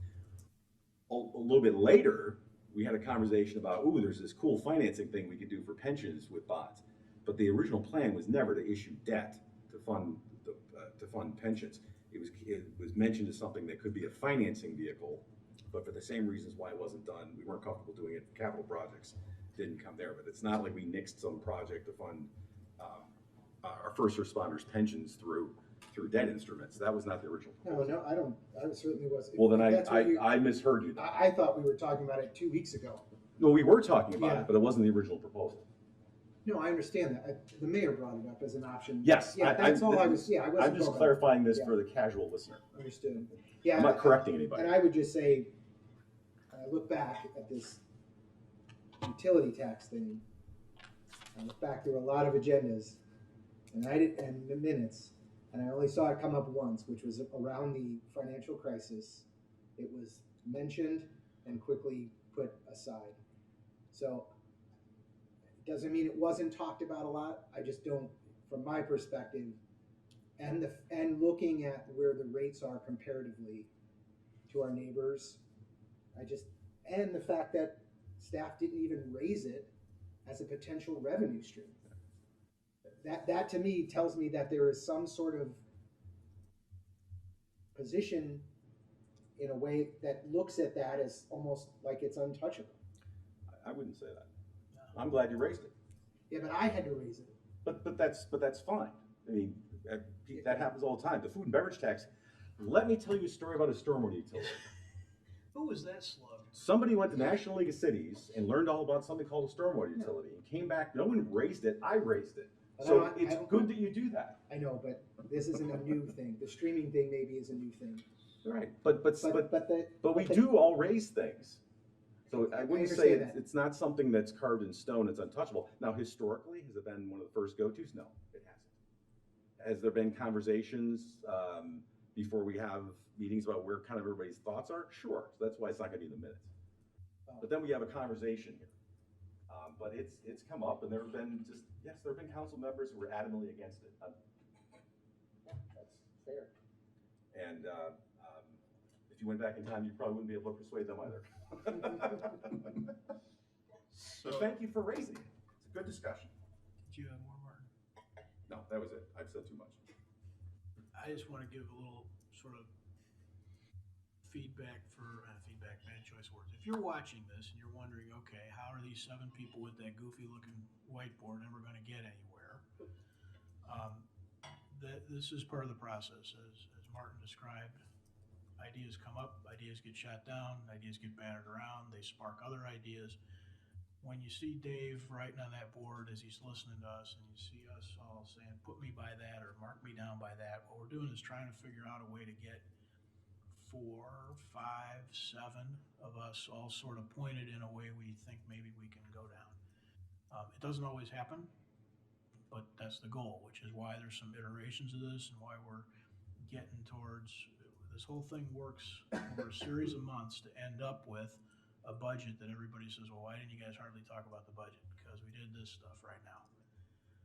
What's going to happen next is staff is going to take a look at this board. They're going to take pictures of it. They're going to huddle and they're going to try and figure out if they're seeing some commonalities and some places where maybe there's steps to take forward with further defining ideas and further defining possibilities. Very much like the conversation we had with the micro-mobility thing. So that just a little bit of, if you're watching at home or for the casual listener, you're probably sitting there thinking these guys didn't really get anywhere tonight. We made some progress tonight. Well, I think we made a lot of progress because staff has learned a ton, like we always do. What we'd like the opportunity to do, building what the mayor just said, is I think we're headed down sort of a repackaging of a potential plan and strategy. Probably won't have the same formatting that you've seen before, but I think there's enough here that we'd like the opportunity to present it and see how that goes. And it will be done in the context of also priority action items so that we can get a better understanding of how that might translate into actual budgeting line items as we go. So we'd just like the opportunity to take a few weeks, try to repackage this and put it on the table at an upcoming LRP meeting and see how the council responds to it. Thank you, Dave. With all of our LRP stuff, as I alluded to earlier in the meeting, we generally take some public comment at the end of the conversation. It's a little different than the regular agenda items. So if anyone wants to add to this conversation tonight, of course, you know that we'll be having it again. So if you have some comments on what you heard tonight, go ahead and enter them in the record, come up to the podium.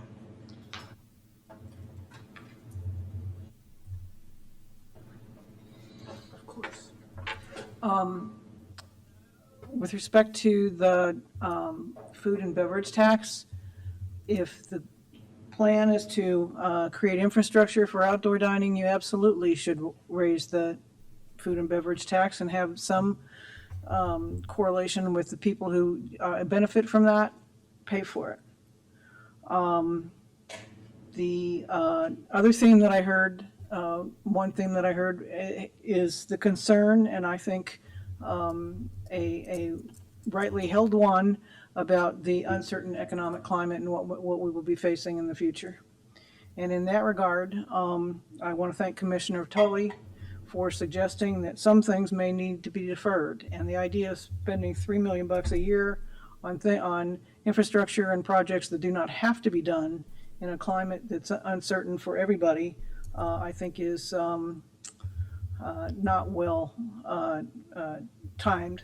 And you might think about discussing further Commissioner Tuller's idea, and I appreciate it. Thank you.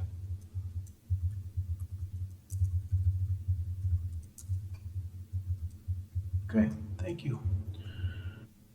All right, we'll continue. Mayor, can I just, one more thing? Sure. Just as a point of reference, Janet's comment made me think of this. For the food and beverage in Naperville, It is a 1% food and beverage tax, which was in the report. But they also charge an additional 0.75% for restaurants downtown. So 1.75 in the downtown district, just as an option of something you should think of. Or maybe not think about. I'm just saying. I think, didn't I see that Lombard also does something similar? That's for a special reason. Okay. But yes, they do. So just an FYI. So, Dave, that probably would be something to, Lombard, Naperville, if there are others, understanding if there's any particular logic behind that and who else does a similar thing, would be good for us to at least understand. Yeah, we have a general understanding those are sort of targeted decisions to invest money in certain, I think, geographic areas, but we'll check on that. Let's make sure we all understand that. Anything else on that? We'll wrap up. All right, we're gonna do no mayor report tonight. Council member reports. Mike, let's start with you. No report, thank you, Mayor. Rob. No report. Leslie. Yeah, I just want to let everyone know that our annual golf outing mailers did go out for the Grove Foundation. So hopefully if you have ever attended any of our events, you have received it or will be receiving it soon. So again, it's on Saturday, September 6th. See any of the Grove Foundation board members for more information, including myself. Hope to see you there. And looking forward to seeing folks for the 4th of July parade on Friday. That is all. Thank you, Mayor. Thank you. Tammy. No report, Mayor. Chris. No report, just happy 4th of July to all the residents. Unfortunately, I won't be here in town, but keep it safe, Downers Grove. Keep it safe. Martin. Thank you, Mayor. First of all, I just want to thank everyone who came out to the best block party in the world, which was Rotary Grove Fest. The weather was hot, but people came out and nevertheless had a very good time. It was hot music, good times. Want to congratulate the Rotary Club of Downers Grove for putting on another wonderful event. And a particular thanks to our first responders who, particularly in the heat, kept us all safe and well during another pretty routine event in terms of how it was handled. No major issues. And of course, I'd be remiss if I didn't say that there are 359 days left until Rotary Grove Fest 2026. I too want to wish everyone, my colleagues, their families, as wherever you are on that day, and everyone in Downers Grove a very safe and happy Independence Day. The parade kicks off at 1 p.m. Some of us will be there. It's going to be hot, probably, I think, close to the surface of the planet Mercury at that time. So stay hydrated and move slowly. And then the community fireworks that we share with another community take place at 9:30 p.m. all on Independence Day. So happy Independence Day to everyone and happy birthday, America. Thank you, Mayor. Thank you, and happy birthday, Leslie. Thank you. Happy birthday, Leslie. All right, that's good enough for tonight. Is there a motion to adjourn? Mayor Barnett, I move to adjourn. Second. All those in favor say aye. Aye. Opposed? We are adjourned. Thank you all and good night.